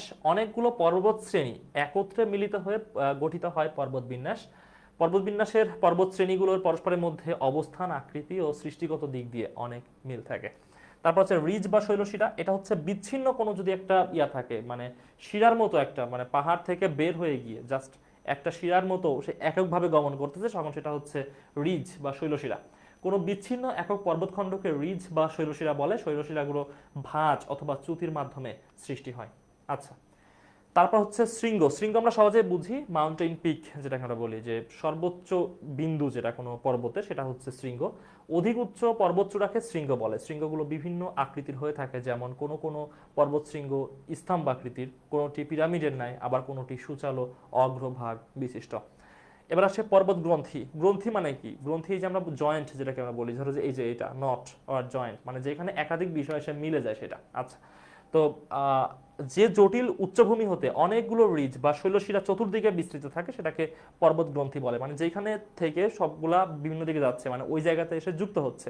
মানে নট বলতে আমরা কি বুঝি, যে আমরা গিট বাঁধি না, এটাকে আমরা বলি নট। ঠিক আছে, এমন। আচ্ছা, তো এবার আমরা দেখব পর্বতের শ্রেণী বিভাগ। পর্বতের শ্রেণী বিভাগগুলো খুবই গুরুত্বপূর্ণ পরীক্ষার জন্য। তো এখানে যেভাবে শুরু করছে যে ভূপৃষ্ঠের পর্বতগুলোর মধ্যে বেশ পার্থক্য রয়েছে গঠন প্রণালী, অবস্থান ও বিন্যাসের দিক দিয়ে। এক একটি পর্বত শ্রেণী এক এক ধরনের। বিভিন্ন পর্বত শ্রেণী বিভিন্ন প্রক্রিয়ার মাধ্যমে গঠিত হয়েছে, আবার এগুলোর বয়স অর্থাৎ সৃষ্টির সময়ও একই নয়। ফলে ভূপৃষ্ঠের পর্বতগুলো অত্যন্ত বৈচিত্র্যময়। কোনো কোনো পর্বত শ্রেণী সারিবদ্ধভাবে, কোনো কোনোটি বিক্ষিপ্তভাবে, আবার কোনো কোনোটি সমান্তরালভাবে ভূপৃষ্ঠের ওপর অবস্থান করছে। পর্বতগুলোর আয়তন ও উচ্চতার দিক দিয়েও রয়েছে পার্থক্য। ঠিক আছে, অর্থাৎ এই যে এখানে বলতেছে যে পর্বতের শ্রেণী বিভাগ, কেন পর্বতের শ্রেণী বিভাগ হচ্ছে, এখানে বলা হচ্ছে যে এদের উৎপত্তির বয়স আলাদা, এদের উপাদান আলাদা, ঠিক আছে, এদের অবস্থান আলাদা। ঠিক আছে, এইগুলা ভেদে পর্বতের মধ্যেও শ্রেণী বিভাগ আছে। সেই শ্রেণী বিভাগগুলো আমরা দেখার চেষ্টা করব। দেখো নিচে এখানে দেওয়া আছে, তার আগে কিছু আলোচনা আছে যে কোনো কোনো পর্বতশ্রেণী ভূপৃষ্ঠ সংকোচনের ফলে কোনো কোনোটি আগ্নেয়গিরির অগ্নুৎপাতের পদার্থসমূহ সঞ্চিত হয়ে, আবার কোনো কোনোটি পূর্বে সৃষ্ট পর্বত নানা প্রকার প্রাকৃতিক শক্তি দ্বারা ক্ষয়প্রাপ্ত হয়ে নতুনভাবে গঠিত হয়েছে। তার মানে এইখানে যেটা বললো সেটা হচ্ছে তার উৎপত্তির ইতিহাস।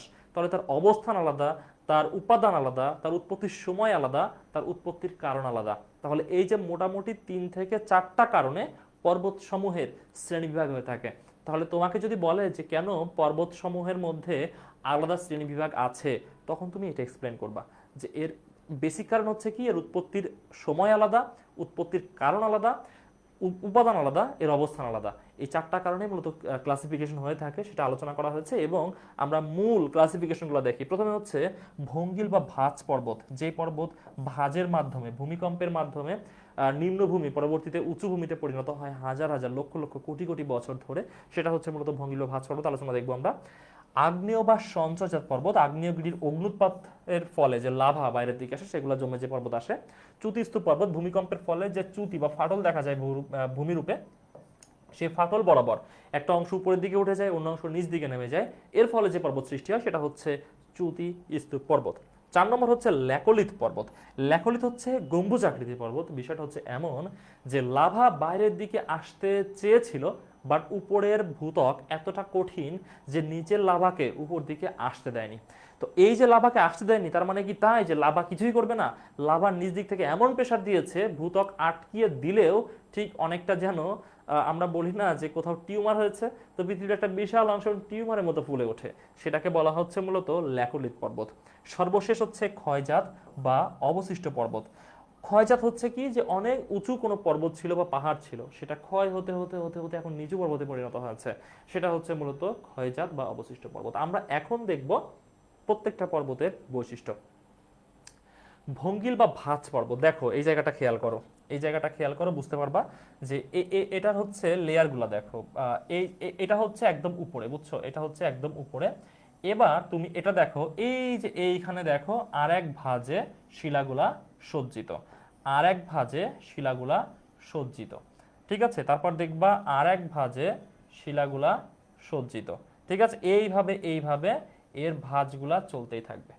কি বুঝতে পারছো এটা? আচ্ছা, তো এটা কিভাবে হয়? ধরো বিশাল সমুদ্র, লক্ষ লক্ষ বছর ধরে বিভিন্ন প্রাণীর মরদেহ নিচে জমতে থাকছে, এগুলা ধীরে ধীরে পরিণত হয়ে পাললিক শিলায় রূপান্তরিত হচ্ছে, তারপর রূপান্তরিত শিলায় রূপান্তরিত হচ্ছে, তারপর কঠিন শিলায় রূপান্তরিত হচ্ছে, এবং ভূমিকম্প অন্যান্য প্রাকৃতিক চাপের কারণে ধীরে ধীরে উপরের দিকে উঠতেছে। এটা যাচ্ছে কত বছর? 100 বছর, 1000 বছর, 1 লক্ষ বছর, 1 কোটি বছর। বহু সময় পরে এটা ওই সমুদ্র শেষ হয়ে যাচ্ছে, মানে সমুদ্রের লেয়ার জিরো হয়ে যাচ্ছে, এটা ভূমিরূপে সমান হয়ে যাচ্ছে, তারপর উঁচু হচ্ছে, হতে হতে হতে বিশাল পর্বত তৈরি করছে।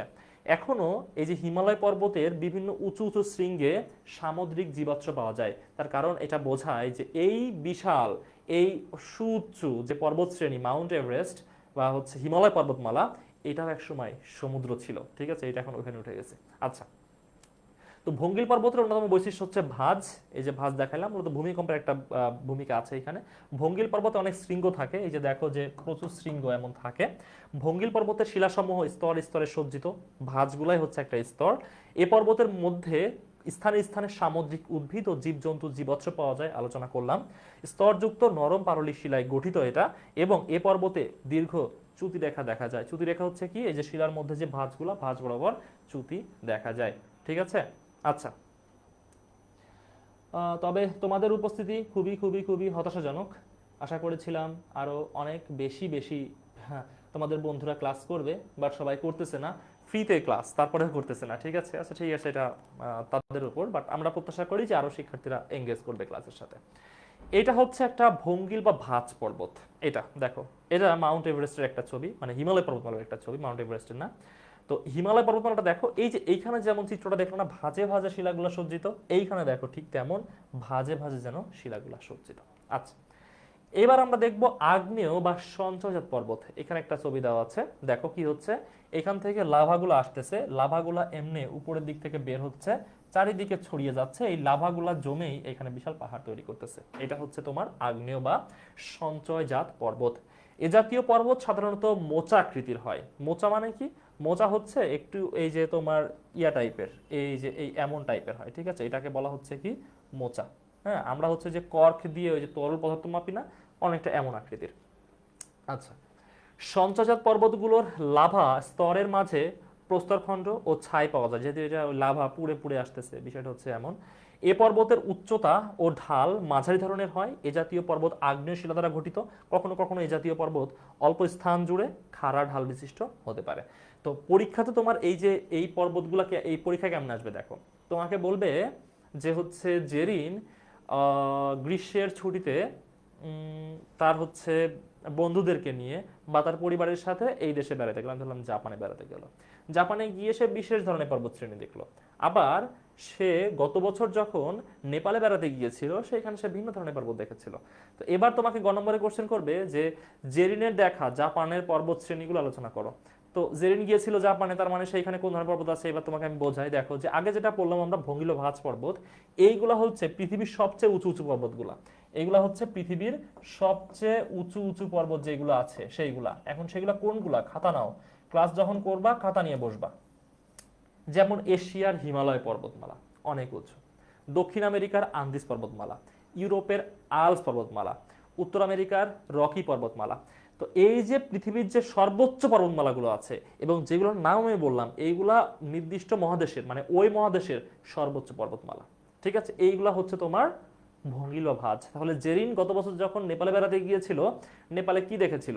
নেপালে হিমালয় পর্বত দেখেছিল। তাহলে হিমালয় হচ্ছে ভঙ্গিল ভাঁজ পর্বত। তোমার যখন এটা বৈশিষ্ট্য লিখতে বলবে জাস্ট এগুলো লিখবা, ফুল মার্কস। আচ্ছা, তারপর জেরিন যখন এবছর জাপানে গেল, জাপানে কি আছে? এই যে আগ্নেয় বা সঞ্চয় পর্বত, এগুলোর মধ্যে উল্লেখযোগ্য হচ্ছে ইতালির ভিসুভিয়াস এবং জাপানের ফুজিয়ামা। কেউ যদি বলে জাপানে গিয়ে পর্বত দেখেছে, ডেফিনেটলি সে দেখেছে হচ্ছে আগ্নেয় বা সঞ্চয় পর্বত, কারণ জাপানের সব পর্বতগুলাই এই শ্রেণীর বুঝছো, এবং সেখানে প্রচুর পরিমাণে আগ্নেয়গিরি আছে যেহেতু এটা দ্বীপরাষ্ট্র। আচ্ছা, দ্বীপরাষ্ট্রেই মূলত হচ্ছে এই জাতীয় পর্বত থাকে, অন্য মধ্যে থাকে না সেভাবে। আচ্ছা, তার মানে লিখে রাখো যে ইতালির ভিসুভিয়াস এবং জাপানের ফুজিয়ামা এই দুইটাই হচ্ছে আগ্নেয় বা সঞ্চয়জাত পর্বতের উদাহরণ। এই যে এইটা হচ্ছে তোমার জাপানের ফুজিয়ামা পর্বতমালা, অসাধারণ দেখতে, জাস্ট অসাধারণ।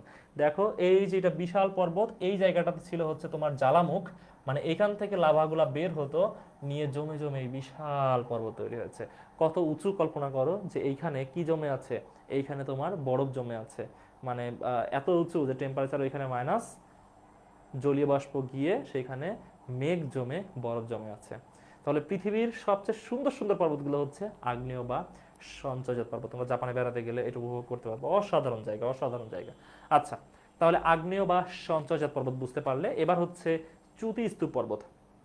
চ্যুতি স্তূপ হচ্ছে যে ধরো কোথাও ভূমিকম্প হলো, এর ফলে পৃথিবীর এই যে কোনো একটা অংশ ফাটল দেখা দিল বিশাল স্তর জুড়ে, ঠিক আছে, বিশাল অঞ্চল জুড়ে। তো এই যে নিম্নচাপের পাশে দুইটা জায়গা নিচে নেমে গেল এবং উচ্চচাপে মানে ভূগর্ভস্থ উচ্চচাপে এইটা এমন উপরের দিকে উঠে গেল, তাহলে এইটা কি একটা পর্বতে রূপান্তরিত হয়ে গেল না? তো এটা হচ্ছে মূলত চ্যুতি স্তূপ পর্বত। চ্যুতি মানে হচ্ছে কি ফাটল, এবং স্তূপ হচ্ছে মানে কি কোথাও জড়ো হওয়া, অর্থাৎ ফাটল তৈরি হয়েছিল তার ফলে এই পাহাড়টাই ভাবে জড়ো হয়ে তৈরি হয়েছে। ঠিক আছে, তো এটা হচ্ছে মূলত চ্যুতি স্তূপ পর্বত। চ্যুতি স্তূপ পর্বতগুলো সাধারণত বহুদূর বিস্তৃত হয় না, অর্থাৎ মহাদেশের বিশাল এলাকা জুড়ে অবস্থান করে না, কারণ এটা হচ্ছে যেহেতু ভূমিকম্পের ফলে একটা নির্দিষ্ট জায়গায় ফাটলের ফলে তৈরি হয়েছে। চ্যুতি স্তূপ পর্বতের ঢাল খুব খাড়া হয়, এই যে দেখো একদম খাড়া ঢাল বিশিষ্ট, হঠাৎ করে এটা উপরের দিকে উঠে যায়। আচ্ছা, এ পর্বত ধীরে ধীরে উঁচু হয় না, ভূপৃষ্ঠ থেকে হঠাৎ মাথা তুলে দাঁড়ায়। এ পর্বতের শৃঙ্গ থাকে না। এটা হচ্ছে মূলত 4 নম্বর হবে, তারপর এটা 5, 6 হবে, একটু সিরিয়ালটা আমাদের ভুল হয়েছে এখানে। আচ্ছা, ঠিক আছে। এর চূড়া সাধারণত চ্যাপ্টা আকৃতির হয়। চ্যুতিস্তূপ পর্বত খুব বেশি উঁচু হয় না। পৃথিবীর মধ্যে সবচেয়ে বেশি চ্যুতিস্তূপ পর্বত পূর্ব আফ্রিকায় অবস্থিত, এবং বিখ্যাত চ্যুতিস্তূপ পর্বতগুলো হচ্ছে জার্মানির ব্ল্যাক ফরেস্ট, তারপরে হচ্ছে যুক্তরাষ্ট্রের উটা প্রদেশের black hills, sorry black hills হচ্ছে ল্যাকোলিক পর্বত, জার্মানির ব্ল্যাক ফরেস্টটা মনে রাখো তোমরা। জার্মানির ব্ল্যাক ফরেস্ট হচ্ছে বিখ্যাত চ্যুতিস্তূপ পর্বত, লিখে রাখো এগুলো একটু। এই যে দেখো জার্মানির ব্ল্যাক ফরেস্ট, এটা বিশাল চ্যুতিস্তূপ পর্বত, বিশাল না অন্যগুলো থেকে ছোট, বাট এটা তো বিশাল। ওকে, এবার সে ল্যাকোলিথ পর্বত। ল্যাকোলিথ যেটা বললাম ওই যে টিউমারের মতো লাভাগুলো ঠিক নিচের দিকে ভাবে আটকে যায়, যার ফলে এই যে ভূত্বক ভেদ করে এটা বাইরে আসতে পারে না, বাট ভূত্বকের নিচে এমন প্রেশার ক্রিয়েট করে যে ভূত্বকটা নিচে আসলে উপরে উঠে যায়। এটা হচ্ছে তোমার ল্যাকোলিথ পর্বত, গম্বুজ আকৃতির হয়ে থাকে। ল্যাকোলিথ পর্বতের নিচে গলিত ম্যাগমা ধীরে ধীরে শীতল হয়ে জমাট বাঁধে এবং কঠিন আগ্নেয় শিলায় পরিণত হয়। এই পর্বত গম্বুজ আকৃতির হয়। এটা খুবই গুরুত্বপূর্ণ কোশ্চেন যে কোন পর্বত গম্বুজ আকৃতির হয়ে থাকে? ল্যাকোলিথ পর্বত। ল্যাকোলিথ পর্বতের কোনো শৃঙ্গ থাকে না। এই জাতীয় পর্বতগুলো অল্প অঞ্চলব্যাপী অবস্থান করে। এ পর্বতের ঢাল খাড়া হয়।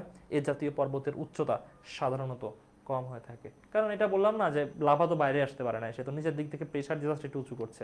সর্বোচ্চ গেলে তোমার 1100 মিটার 1200 মিটার, এর বেশি উঁচু হবে না, মানে ওই যে হিমালয়ের মতো 4000 5000 মিটার হয়ে যাবে, এটা ইম্পসিবল। আচ্ছা, এই যে দেখো ল্যাগলিথ পর্বত, মনে হচ্ছে না যে এটা নিচ থেকে পিটায় কেউ একটু উপরের দিকে তুলছে? মানে দেখো এর সব স্তরগুলো দেখো, ঠিক আছে, ঠিক যেন এটা পর্বত হইতে পারে না এক্স্যাক্টলি, মানে মনে হচ্ছে যে এখানে এসে থেমে গেছে হঠাৎ করে, বিষয়টা এমন, মানে নিচ থেকে চাপ দিয়ে এই পর্যন্ত উঠাইছিল।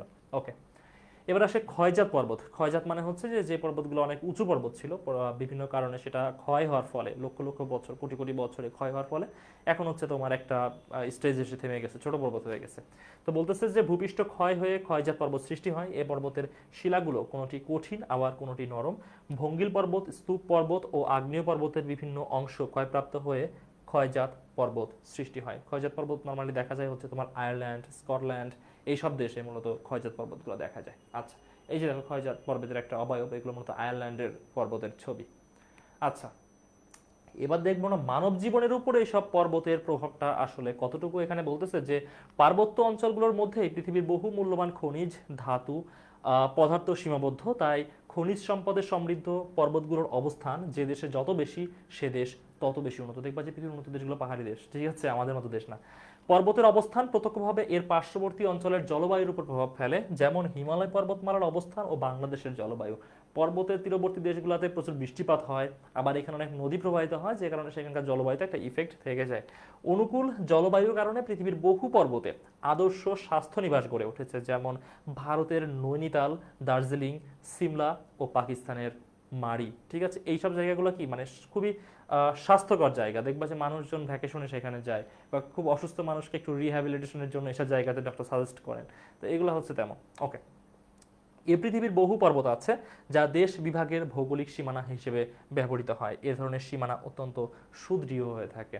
যেমন ধরো যে আমরা যদি দেখি যে ইউরোপ এবং এশিয়ার মধ্যে সীমানা কি, ইউরাল পর্বতমালা। আবার হচ্ছে ভারত, পাকিস্তান, আফগানিস্তানের মধ্যে সীমান্ত কি, কারাকোরাম পর্বতমালা। তো এমন বহু পর্বত আছে দুই দেশের মধ্যে সীমান্ত ডিটারমিন করেছে। তো এর ফলে কি হয়, সেখানে খুবই সুরক্ষিত, কারণ কেউ কোনো দেশকে আক্রমণ করতে পারবে না, কোনো ট্রেস পাসার মানে জোর করে কেউ অন্য দেশে চলে যেতে পারবে না, পাহাড় পাহাড় এগুলো দিয়ে যাওয়া যায় না সেভাবে। তো এগুলো খুবই সুদৃঢ় সীমান্ত হিসেবে কাজ করে। পর্বত হলো অসংখ্য নদীর উৎস। এই নদীগুলো ভূমি গঠন, যোগাযোগ, জমির উর্বরতা বৃদ্ধি, অভ্যন্তরীণ পানি সরবরাহ প্রভৃতি কাজে ব্যবহৃত হয়। বহু নদীর মোহনায় পোতাশ্রয় গড়ে ওঠে। খরস্রোতা নদীতে বাঁধ দিয়ে বিদ্যুৎ উৎপাদন করা হয়। পার্বত্য অঞ্চলে বিভিন্ন উদ্ভিদ জন্মে। এসব বনভূমি অর্থনৈতিক উন্নতির জন্য অপরিহার্য। দুইবার লেখা হয়েছে এটা। পার্বত্য অঞ্চলে বহু কৃষি পণ্য উৎপাদিত হয়, যেমন রাবার, কাজু বাদাম, আনারস, কলা, লেবু, ফলমূল ইত্যাদি, যার অর্থনৈতিক গুরুত্ব আছে। দেখবা যেসব দেশগুলো পার্বত্য দেশ সেখানে ফলের উৎপাদন বেশি, সমতল ভূমিতে ফলের উৎপাদন নর্মালি কম হয়ে থাকে। পর্বত শেষ হলো, এবার আসছি আমরা মালভূমিতে। যে বললাম না পৃথিবীর গুরুত্বপূর্ণ তিনটা ভূমিরূপ হচ্ছে পর্বত, মালভূমি, সমভূমি। তাহলে পর্বত শেষ, এবার এসেছি আমরা মালভূমিতে। মালভূমির উচ্চতা কতটুকু মনে আছে নাকি ভুলে গেছে? 200 মিটার থেকে 600 মিটারের মধ্যে, এটা হচ্ছে মালভূমি। ওকে, পর্বতের পরেই ভূপৃষ্ঠের অন্যতম উল্লেখযোগ্য ভূমিরূপ হলো মালভূমি। সমভূমি হতে অনেকখানি উঁচু অথচ প্রশস্ত উপরিভাগ বিশিষ্ট, তার মানে এখানে তেমন কোনো শৃঙ্গ থাকবে না, এটা হচ্ছে তোমার সমতল ভূমি হবে, বাট সমভূমি থেকে অনেক উঁচুতে অবস্থিত এমন। মালভূমি পর্বতের মতো তেমন উঁচু নয় এবং উপরিভাগ তেমন অসমানও নয়, মানে শৃঙ্গ নাই। কোনো কোনো মালভূমি পার্শ্ববর্তী এলাকা হতে খাড়া ঢালের সৃষ্টি করে হঠাৎ উঁচু হয়ে ওঠে। মালভূমির উচ্চতা সমুদ্রপৃষ্ঠ হতে কয়েক শত মিটার থেকে কয়েক হাজার মিটার পর্যন্ত হয়ে থাকে। আচ্ছা, নিম্ন মালভূমিগুলোর উচ্চতা 0.38 মাইল হতে 0.57 মাইলের মধ্যে। ভূপৃষ্ঠের স্থলভাগের প্রায় 13% বর্গমাইল এলাকায় রয়েছে নিম্ন মালভূমি। নিম্ন মালভূমিগুলো বুঝতে পারি না, অনেকটা সমতল ভূমির মতো মনে হয়, যেমন ভারতের দাক্ষিণাত্যের মালভূমি, মানে ওই যে তোমার তামিলনাড়ু বা তেলেঙ্গানা যে প্রদেশগুলো আছে, এই প্রদেশগুলো আমরা বুঝতে পারি সেভাবে যে হচ্ছে মালভূমি মালভূমি বুঝতে পারি না, বাট এগুলো কিন্তু মালভূমির উপরে আছে, ঠিক আছে। তেলেঙ্গানা হচ্ছে যে হায়দ্রাবাদের রাজধানী, যেটা এটা সরি হায়দ্রাবাদ যে প্রদেশের রাজধানী এটা। আচ্ছা, মালভূমি সৃষ্টির তিনটি প্রধান কারণ হলো ভূ আন্দোলন ও পাত সঞ্চালন, ভূপৃষ্ঠের ক্ষয় সাধন, ভূপৃষ্ঠের লাভা সঞ্চয়, এইসব কারণে হয়ে থাকে। তাহলে আমরা ভূমিকম্পের ফলে যেভাবে পর্বত গঠিত হয় সেভাবে হতে পারে, পাত সঞ্চালনের ফলে হতে পারে, মানে টেকটনিক প্লেটের ঘর্ষণের ফলে হতে পারে, আবার ভূপৃষ্ঠের ক্ষয় সাধনের ফলে পর্বত মালভূমিতে রূপান্তরিত হতে পারে, আবার লাভা সঞ্চিত হয়েও তোমার মালভূমি গঠিত হতে পারে। এই যেটা দেখো মালভূমি, এই যে জায়গাটা, এইদিকে পর্বত আছে, এই জায়গাটা উঁচু জায়গা কিন্তু ঠিক কোনো শৃঙ্গ নাই এই জায়গাটাতে, এটা হচ্ছে মালভূমি। আচ্ছা, উৎপত্তি অনুসারে মালভূমিকে তিনটা শ্রেণীতে ভাগ করা হয়েছে। প্রথমটা হচ্ছে লাভা গঠিত মালভূমি, মানে লাভা সঞ্চিত হয়ে আগ্নেয়গিরির অগ্নুৎপাতের ফলে যে লাভা বের হয় সেই লাভা সঞ্চিত হয়ে মালভূমি গঠিত হতে পারে। সমভূমি উঁচু হয়ে মালভূমি গঠন করতে পারে, আবার সমপ্রায় ভূমি মানে যেটা সমভূমির চেয়ে একটু উঁচু ছিল সেটাও উঁচু হয়ে একটা সময় মালভূমি গঠন করতে পারে। অবস্থান ভেদে তিন প্রকার, একটা হচ্ছে পর্বত বেষ্টিত, মানে ধরো যে এইখানে আছে বিশাল পর্বত, আবার এইখানে আছে বিশাল পর্বত, এই মাঝের উঁচু জায়গা এটা হচ্ছে পর্বত বেষ্টিত মালভূমি। পাদদেশীয় মালভূমি, ধরো যে এই জায়গাটা জাস্ট পর্বত এবং পর্বতের পাদদেশে এই জায়গাটাতে আছে বিশাল মালভূমি, এটাকে বলা হচ্ছে পাদদেশীয় মালভূমি। মহাদেশীয়, কোনো পর্বত টর্বত কিছুই নাই, বিশাল স্তর জুড়ে, যেমন ভারতের দাক্ষিণাত্যের মালভূমি যেটা কথা যেটা বললাম, পাতাগোনিয়া মালভূমি, সরি পাতাগোনিয়া হচ্ছে পর্বত বেষ্টিত। আচ্ছা, তা ভারতের দাক্ষিণাত্যের মালভূমি, তারপর অস্ট্রেলিয়া পুরোটা একটা মালভূমি। তো এইগুলা হচ্ছে তোমার মহাদেশীয় মালভূমি। আর পাতাগোনিয়া এরা পৃথিবীর সবচেয়ে উল্লেখযোগ্য মালভূমি, সেটা হচ্ছে পর্বত বেষ্টিত মালভূমি। আচ্ছা, তারপর মালভূমির যে গঠন সেই অনুসারে তিন প্রকার: ব্যবিচ্ছন্ন, বন্দুর এবং ক্ষয়প্রাপ্ত। ব্যবিচ্ছন্ন হচ্ছে অনেকগুলা ছোট ছোট মালভূমি পাশাপাশি আছে বাট একটা অন্যটা থেকে বিচ্ছিন্ন এমন। বন্দুর হচ্ছে যার উপরিভাগটা একদম সমতল নয়, মানে একটু উঁচু নিচু, সেটা হচ্ছে বন্দুর। আর ক্ষয়প্রাপ্ত হচ্ছে যে আগে আরো উঁচু মালভূমি ছিল, এখন একটু ক্ষয়প্রাপ্ত হয়ে নিচু হয়েছে সেটা। আচ্ছা, এবার সঞ্চিত পদার্থের তারতম্য অনুসারে, মানে কোন পদার্থ দ্বারা মালভূমিটা গঠিত। একটা হচ্ছে লোয়েস। লোয়েসটা আসলে কি? লোয়েস হচ্ছে তোমার যে চুনা পাথর যেগুলো আছে বা বালুকা মিশ্রিত, এটা হচ্ছে লোয়েস মালভূমি। এগুলো দিয়ে যদি মালভূমির মাটিটা গঠিত হয়। মরু মালভূমি, মরু মালভূমি হচ্ছে মরুভূমির বালি দিয়ে যদি হচ্ছে কোনো মালভূমি গঠিত হয়, মানে মরুভূমির বালি জমতে জমতে অনেক উঁচু মালভূমির মতো হয়ে গেছে সেটা এমন। তুষার জমে যদি হয় সেটা তুষার মালভূমি, এবং লাভা দ্বারা সঞ্চিত হলে লাভা মালভূমি সেটাকে বলা হবে। তারপর হচ্ছে প্রকৃতিগত কারণে, মানে তার অবস্থানটা কেমন বা তার অবস্থাটা কেমন, এটা হেলানো মালভূমি, মানে যদি কোনো দিকে সেটা কাত হয়ে থাকে সেটা। তারপর গ্রস্ত মালভূমি, ঠিক আছে, গ্রস্তটা হচ্ছে তোমার ইয়াটা মানে একটা ওই ইয়ার মতো গম্বুজের মতো আকৃতি যেটা আছে, চ্যুতি বিশিষ্ট, ধরো যে ভূমিকম্পের ফলে ফাটল তৈরি হয়েছে, চ্যুতিস্থ পর্বতের মতো মালভূমিটা উঁচু হয়েছে সেটা। আচ্ছা, ফিজেল্ট মালভূমি, ফিজেল্ট এটা হচ্ছে তোমার নুড়ি পাথর এগুলো দ্বারা গঠিত, এবং মেসা ও বুটি এগুলাও অলমোস্ট সিমিলার, একই ধরনের। আচ্ছা, মানব জীবনের উপর মালভূমির প্রভাবটা কেমন সেটা আমরা এখানে দেখি যে উচ্চতা বৃদ্ধির সাথে সাথে তাপমাত্রা কমে আসে বিধায় মালভূমি অঞ্চলের জলবায়ু সমভূমির জলবায়ু অপেক্ষা অধিক শীতল হয়। আর অধিক শীতল জলবায়ুতে কৃষিকাজ সম্ভব হয় না, তবে কিছু মালভূমিতে অতি কষ্টে কৃষিকাজ করা হয়। তারপর বলতেছে যে পার্বত্য অঞ্চলের অনুবাদ অংশের মালভূমি সাধারণত শুষ্ক থাকে বিধায় জলীয় বাষ্পপূর্ণ বায়ু অথবা বৃষ্টিপাতের প্রভাব পরিলক্ষিত হয় না। এ ধরনের মালভূমি মরুভূমিতে পরিণত হয়। মানব জীবনের উপর মালভূমির প্রভাব দেখবো যে পৃথিবীর বেশিরভাগ মালভূমি শুষ্ক অথবা অর্ধ শুষ্ক অবস্থায় রয়েছে, কেননা এগুলো বেশিরভাগ বাণিজ্য বায়ুর গতিপথ বা ক্রান্তীয় রেখার সীমানা বরাবর রয়েছে। যে মালভূমিগুলো পর্বতের প্রতিবাদ অংশে অবস্থিত সেখানে প্রচুর বৃষ্টিপাত হয়, সেখানে প্রচুর কৃষিকাজ হয়। প্রতিবাদ অঞ্চলটা কেমন তোমাকে বলি, ধরো এটা হচ্ছে পর্বত, ঠিক আছে, এইখানে কোনো নদী নদী এগুলো আছে, এখান থেকে প্রচুর জলীয় বাষ্প সেখানে জমা হচ্ছে, এইখানে বৃষ্টিপাত হচ্ছে, এটা হচ্ছে প্রতিবাদ অঞ্চল। মালভূমি যদি এই পাশে হয় তাহলে সেখানে কৃষিকাজ খুব ভালো হবে। আর উল্টা দিক হচ্ছে অনুপাত অঞ্চল, যেখানে কোনো বৃষ্টিপাত হয় না, দিকটা শুষ্ক থাকে, ঠিক আছে। দেখবা একটা যে কোনো পর্বতে দুই সাইড দুই রকম হয়, একদিকে প্রচুর কৃষিকাজ হয় শুষ্ক, সরি হচ্ছে তোমার বৃষ্টিপাত হয়, নদ নদী আছে, অন্যদিক শুষ্ক থাকে। যেমন হিমালয় পর্বত তুমি কল্পনা করো, হিমালয় পর্বতের একদিকে হচ্ছে গ্রেট চায়না গোবি মরুভূমি, আর একটা হচ্ছে বাংলাদেশ ইন্ডিয়ার মতো এই যেমন শস্য শ্যামল জায়গা। তার মানে ওই দিকটা হচ্ছে তোমার অনুবাদ অঞ্চল, শুষ্ক থাকে, আর আমাদের দিকটা হচ্ছে প্রতিবাদ অঞ্চল, এখানে বৃষ্টিপাত হয়, বিষয়টা এমন। আচ্ছা, পৃথিবীর বিভিন্ন মালভূমির অবস্থানগত ও ভূপ্রকৃতিগত পার্থক্য থাকায় সেখানকার অর্থনৈতিক উন্নতির অনেক তারতম্য আছে। কিছু কিছু মালভূমিতে সেচ পদ্ধতির কৃষিকাজ সম্ভব। পৃথিবীর বিভিন্ন মালভূমিতে খনিজ সম্পদ পাওয়া যায়, যেমন বলিভিয়া পেরুর মালভূমিতে টিন, তামা পাওয়া যায়। আচ্ছা, সর্বশেষ হচ্ছে সমভূমি, মানে তিনটার মধ্যে লাস্ট হচ্ছে সমভূমি, সেটা আমরা দেখার চেষ্টা করব। দেখো, সাধারণত কোনো বিশাল উচ্চভূমি বা নিম্নভূমি থাকে না, উচ্চতা হচ্ছে 200 মিটারের কম। ওকে, কখনো খাড়া ঢাল বিশিষ্ট হয় না, সামান্য উঁচু নিচু বন্দুক প্রকৃতির হতে পারে। সমভূমির মৃদু ঢাল ধীরে ধীরে এমনভাবে নিম্নভূমিতে মিশে যায় যা কখনো সেভাবে বোঝা যায় না। আচ্ছা, কোনো কোনো সমভূমি মহাদেশের সীমান্তে মহাসাগরের তীরে অবস্থিত, আবার কিছু সমভূমি মহাদেশীয়, এটা মহাদেশীয় না মহাদেশীয়, ভূভাগের অভ্যন্তরে অবস্থিত। বিষয়টা কেমন? ধরো যে এইখানে হচ্ছে বিশাল সমভূমি, এইদিকে এসে তোমার মহাসাগর শুরু হয়েছে, এটা হচ্ছে মহাসাগরের তীরে, ঠিক আছে। আরেকটা হচ্ছে সমভূমি, এদিকে হচ্ছে পাহাড় টাহাড় আছে, এদিকে পাহাড় টাহাড় আছে, এটা হচ্ছে তোমার মহাদেশীয়। বিষয়টা হচ্ছে এমন। আচ্ছা, সমভূমির শ্রেণীবিভাগ হচ্ছে ক্ষয়জাতের মধ্যে। ক্ষয়জাতের মধ্যে আলোচনা করলে মানে ক্ষয় হয়ে যে সমভূমি গঠিত হয়েছে, সমপ্রায় ভূমি ক্ষয় হয়ে হয়েছে, হিমবাহ প্রবাহের ফলে উঁচু ভূমি নিচু হয়েছে, কার্স্ট, কার্স্ট হচ্ছে তোমার চুনা পাথর, এর উপর যখন পানি প্রবাহিত হয়েছে চুনা পাথর গলে গিয়েছে। চুনা পাথর কি? ক্যালসিয়াম কার্বনেট, তাই না? Calcium carbonate. তো এটা যখন তোমার পানির সাথে বিক্রিয়া করবে তখন কি হবে? এখানে ক্যালসিয়াম অক্সাইড আলাদা হয়ে যাবে, কার্বন ডাইঅক্সাইড আলাদা হয়ে যাবে, অক্সিজেন আলাদা হয়ে যাবে। তো এগুলো গ্যাসীয় পদার্থ চলে যাবে, আর শুধু থাকবে হচ্ছে ক্যালসিয়াম অক্সাইড। তার মানে কি? এটা হচ্ছে চুনাপাথর ভেঙে শুধু কলিচুন তৈরি হয়ে যাবে, তার মানে ওই জায়গাটা নিচু হয়ে যাবে। তারপর হচ্ছে কুয়েস্তা সমভূমি। কুয়েস্তা হচ্ছে তোমার শক্ত শিলা নরম শিলার একটা বিষয়। ওখানে যখন পানি প্রবাহিত হয় নরম শিলা ধুয়ে চলে যায়, কঠিন শিলা পড়ে থাকে, তার মানে জায়গাটা নিচু হয়ে যায়। আচ্ছা, সঞ্চয়ের মধ্যে লাভা সঞ্চিত হয়ে, পলিমাটি সঞ্চিত হয়ে, চুনাপাথর সঞ্চিত হয়ে, বালু সঞ্চিত হয়ে, তাড়িত হচ্ছে বালু সঞ্চিত হওয়া, মানে বাতাসের ফলে বালু তাড়িত হয়ে এমন। তারপর হ্রদে হচ্ছে নিচে পলিমাটি জমে জমে হ্রদ সমভূমিতে পরিণত হয়ে যায়, লেকগুলা। তারপর উপকূলীয় অঞ্চলে পলি জমে অনেক সময় সমভূমি গঠন করে। এগুলো হচ্ছে তোমার সঞ্চয়জাত সমভূমি। আচ্ছা, মানব জীবনের উপর সমভূমির প্রভাব আমরা আলোচনা করব।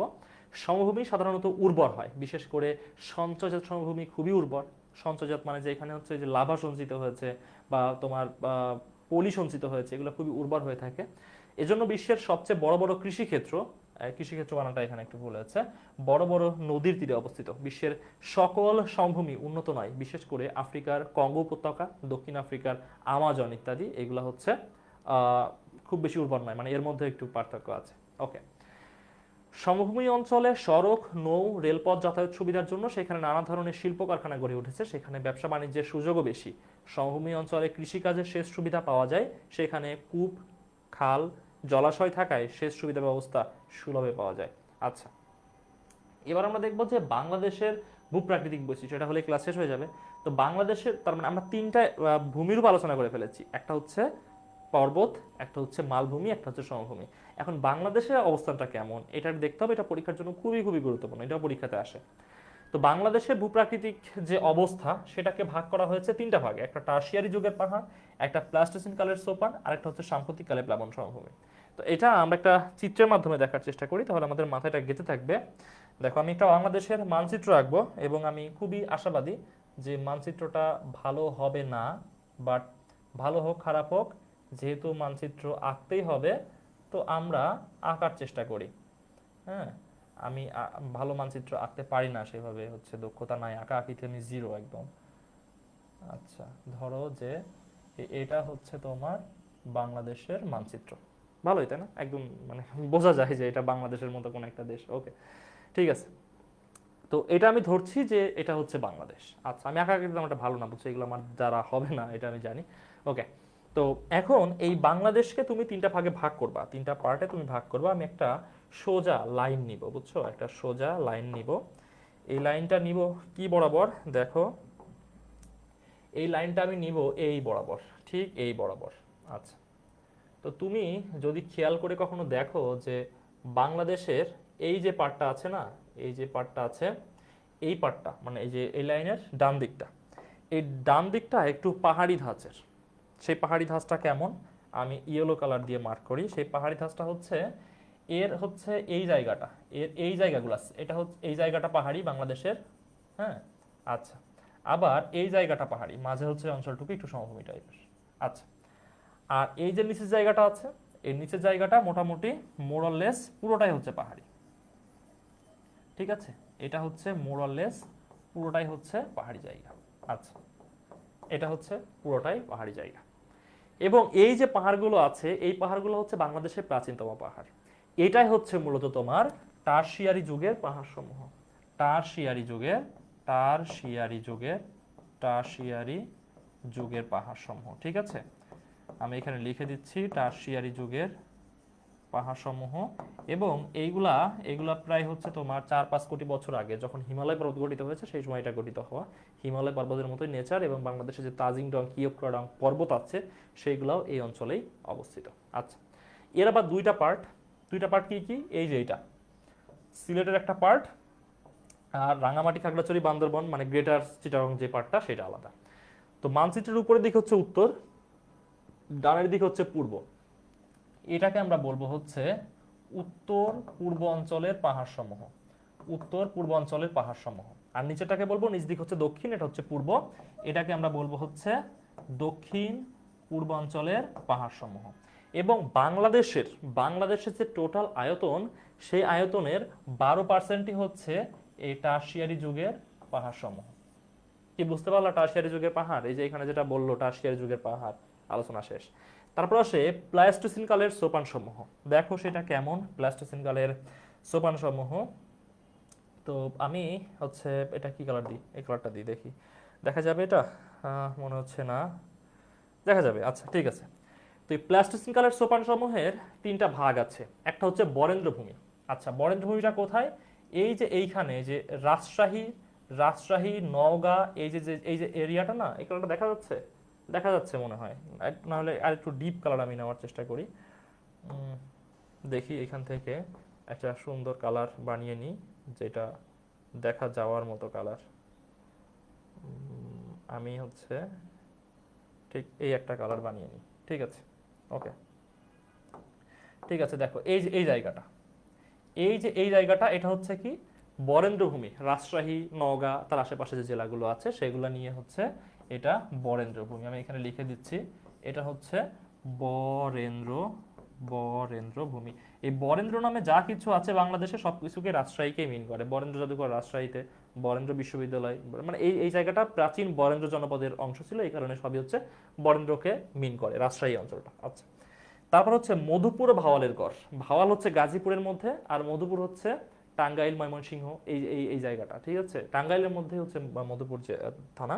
আচ্ছা, তো মধুপুর ও ভাওয়ালের গড় হচ্ছে এই জায়গাটাতে বাংলাদেশের, মানে গাজীপুর জেলা থেকে শুরু হয়েছে একদম ময়মনসিংহ পর্যন্ত। তো এটার নাম হচ্ছে কি মধুপুর ও ভাওয়ালের গড়, মধুপুর ও ভাওয়ালের গড়। আচ্ছা, আরেকটা জায়গা আছে সেটাকে বলা হচ্ছে লালমাই পাহাড়। লালমাই পাহাড় হচ্ছে এইখানটাতে, কুমিল্লাতে, ঠিক আছে, কুমিল্লার লালমাই পাহাড়। আমি এখানে লিখে দিচ্ছি, এটা হচ্ছে লালমাই পাহাড়, ঠিক আছে। আচ্ছা, তাহলে এই যে বরেন্দ্রভূমি, মধুপুর ভাওয়ালের গড় এবং লালমাই পাহাড়, এই তিনটা এলিমেন্টস নিয়ে, বুঝছো, মানে এই তিনটা নিয়ে আমি এখানে এখানে আলাদা করে দিয়ে দিই, বুঝছো। এই যে এই জায়গাটাতে আমি দিয়ে দিচ্ছি এটা, এটা এবং এটা। এই তিনটা নিয়ে হচ্ছে প্লাইস্টোসিন কালের সোপান সমূহ। এটা হচ্ছে প্লাইস্টোসিন কালের সোপান সমূহ। তোমরা জাস্ট এভাবে পড়বা, একটু বইটা খুলো এবার, ঠিক আছে, তাহলে দেখবা হচ্ছে সব বুঝতে পারতেছে, এবং এইভাবে তোমাকে পরীক্ষাতে চিত্র রাখতে হবে। আচ্ছা, আর বাকি যে পার্টটুকু আছে ব্ল্যাঙ্ক পার্ট, ঠিক আছে, বাকি যে ব্ল্যাঙ্ক পার্টটুকু আছে, এই ব্ল্যাঙ্ক পার্টটুকুকে বলা হচ্ছে এই তোমার প্লাস্টিক সোপান সমূহ গঠিত হচ্ছে 25 লক্ষ মতো বছর আগে এমন। আর এই ব্ল্যাঙ্ক পার্ট হচ্ছে মূলত সাম্প্রতিক কালের প্লাবন সমভূমি। কালারটা একটু লাইট মনে হচ্ছে বেশি, ওকে সমস্যা নেই। সাম্প্রতিক কালের প্লাবন সমভূমি, ঠিক আছে, প্লাবন সমভূমি। এবং এইটাকেই বলা হচ্ছে মূলত বদ্বীপ, এটাকেই বলা হচ্ছে কি বদ্বীপ, ঠিক আছে। এই যে এটা হচ্ছে পুরা বাংলাদেশের 8%, পুরা বাংলাদেশের 8%। তাহলে এইখানে চলে গিয়েছিল 12%, এইখানে চলে গিয়েছে 8%, 20%।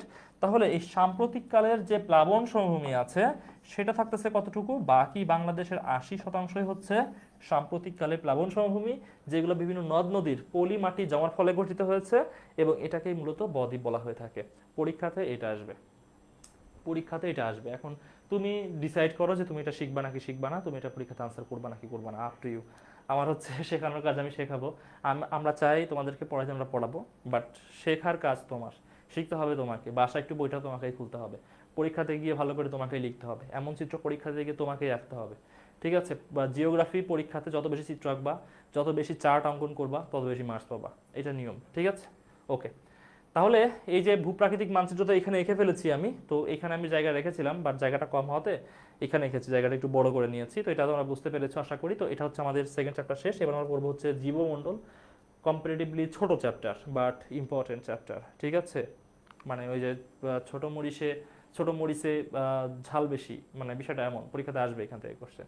তো জীবমণ্ডল বলতে আমরা কি বলছি? জীব মানে কি? মানে আমরা এই যে জীব, তাই না? আবার গাছপালাও জীব, অন্যান্য যে অ্যানিমেলগুলো আছে তারাও জীব, ছোট ছোট কীটপতঙ্গ আছে তারাও জীব, মাছ টাছ যারা পানিতে থাকে তারাও জীব।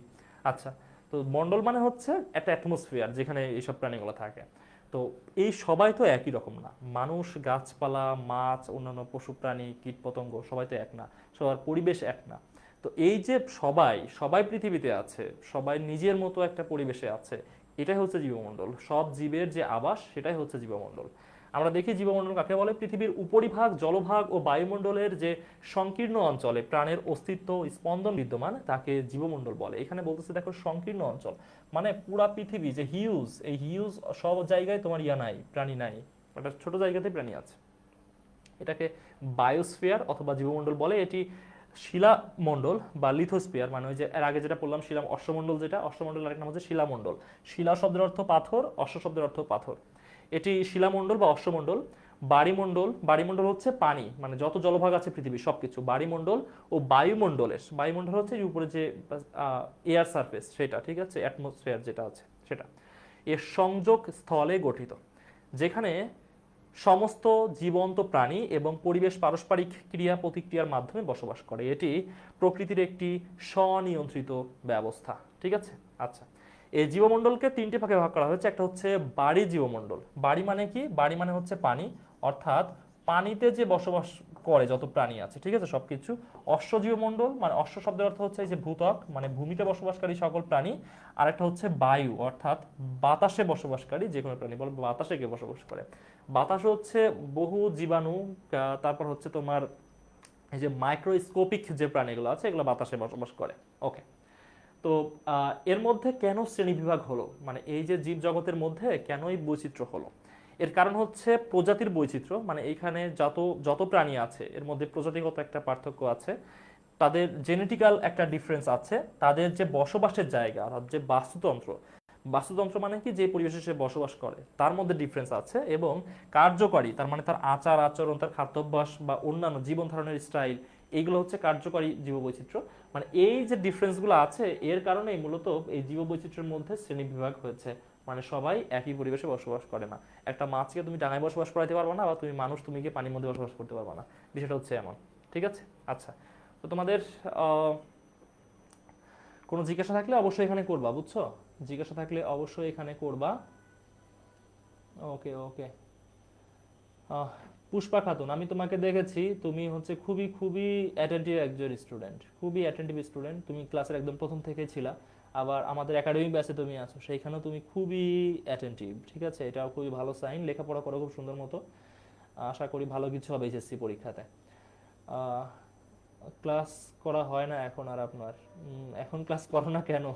মানে তুমি যদি আমাদের রেগুলার স্টুডেন্ট হয়ে থাকো ডেফিনেটলি ক্লাস করবা, ঠিক আছে, ডেফিনেটলি ক্লাস করবা। যারা পরবর্তীতে ক্লাসে যুক্ত হচ্ছে সবাইকে ধন্যবাদ, এবং সম্পূর্ণ ক্লাসে থাকবা, এখনো তো ক্লাস শেষ হয় না, এখনো কিছুক্ষণ হবে, সম্পূর্ণ ক্লাসে থাকবা। ওকে, তো জীববৈচিত্র্য স্থানিক ভিন্নতার কারণ হচ্ছে, স্থানিক বলতে স্থান, বুঝছো, মানে এক এক প্রাণী বা এক এক জীব এক এক জায়গাতে কেন বসবাস করে। একটা হচ্ছে পরিবেশগত কারণ, মানে যে বললাম যে তুমি মানুষ তুমি পানিতে বসবাস করতে পারবে না, আর মাছ ডাঙায় বসবাস করতে পারবে না। তো একটা পরিবেশগত কারণ আছে, একটা বংশগত কারণ, মানে ধরো যে বংশ বলতে এই যে প্রাণীকুল, মানে তুমি মানুষ তুমি একটা বংশ, অন্য প্রাণী অন্য আরেকটা বংশ, এটা একটা কারণ আছে। এগুলো সহজে আমরা বুঝতে পারি, তুমি জাস্ট বইটা খুলবা এটা আলোচনা বুঝতে পারবা। আচ্ছা, তো এই জীববৈচিত্র্য অঞ্চল হিসেবে ভাগ করলে তিনটা মেজর অঞ্চল আছে। একটা হচ্ছে নিরক্ষীয় অঞ্চল, একটা ভূমধ্যসাগরীয় অঞ্চল, একটা মৌসুমী অঞ্চল। আমরা জলবায়ু অঞ্চল চ্যাপ্টারটা যখন পড়বো তখন এটা খুব সুন্দর মতো বুঝতে পারবো যে কোন অঞ্চলটা আসলে কি।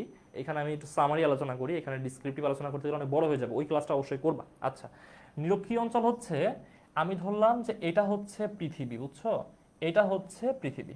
তো এই পৃথিবীর মাঝ বরাবর এটা হচ্ছে 0 ডিগ্রি না, এটা হচ্ছে 0 ডিগ্রি নিরক্ষরেখা। এই নিরক্ষরেখার দুই পাশে 5 থেকে 10 ডিগ্রি অঞ্চল, এই অঞ্চলটাকে বলা হয় নিরক্ষীয় অঞ্চল। এইখানে যে দেশগুলো আছে এই বরাবর পৃথিবীর যে দেশগুলো আছে এটা হচ্ছে তোমার নিরক্ষীয় অঞ্চল, এবং এই অঞ্চলে জীববৈচিত্র্য আছে সেটাকে বলা হয় নিরক্ষীয় জীববৈচিত্র্য অঞ্চল। তারপর ভূমধ্যসাগরীয়, ভূমধ্যসাগর হচ্ছে এই জায়গাটাতে, ঠিক হচ্ছে তোমার এই জায়গাটাতে, মানে নিরক্ষীয় অঞ্চলের উপরের দিকে, এবং এটা হচ্ছে এশিয়া, ইউরোপ এবং আফ্রিকার সংযোগস্থল। এই অঞ্চলটার জলবায়ু একটু আলাদা।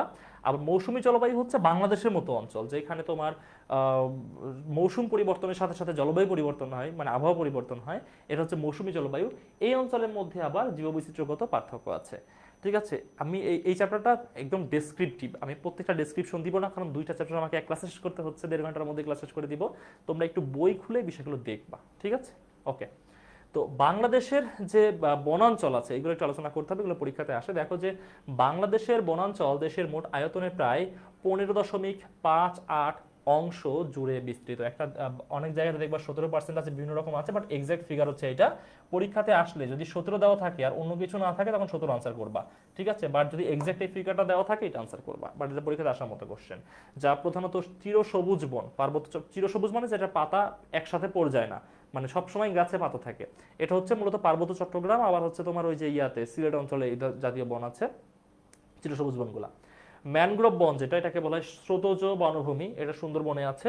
এবং অর্ধ পর্ণমোচী বন, মানে যেটা পাতা প্রায় পুরাটাই পড়ে যায়, যেটা হচ্ছে তোমার অন্যান্য অঞ্চলগুলোতে মানে সমতল ভূমিতে আছে এটা। এবং এটি বৈচিত্র্যময় প্রাকৃতিক সম্পদ ও জীববৈচিত্র্যের আধার। তবে বনভূমি হ্রাস একটি বড় চ্যালেঞ্জ। সুন্দরবন হলো বিশ্বের বৃহত্তম ম্যানগ্রোভ বন এবং দেশের বৃহত্তম একক বনভূমি। তাহলে তোমাকে যদি এমসিকিউতে কোশ্চেন করে বাংলাদেশের বৃহত্তম একক বনভূমি কোনটা, নিশ্চয়ই হচ্ছে ম্যানগ্রোভ বন। তো বাংলাদেশের এই বনাঞ্চলকে 3টা মেজর ক্লাসিফিকেশনে ভাগ করা হয়েছে। একটা হচ্ছে ক্রান্তীয় চিরহরিত এবং পতনশীল বৃক্ষের বনভূমি। চিরহরিত মানে কি? চির শব্দের অর্থ কি?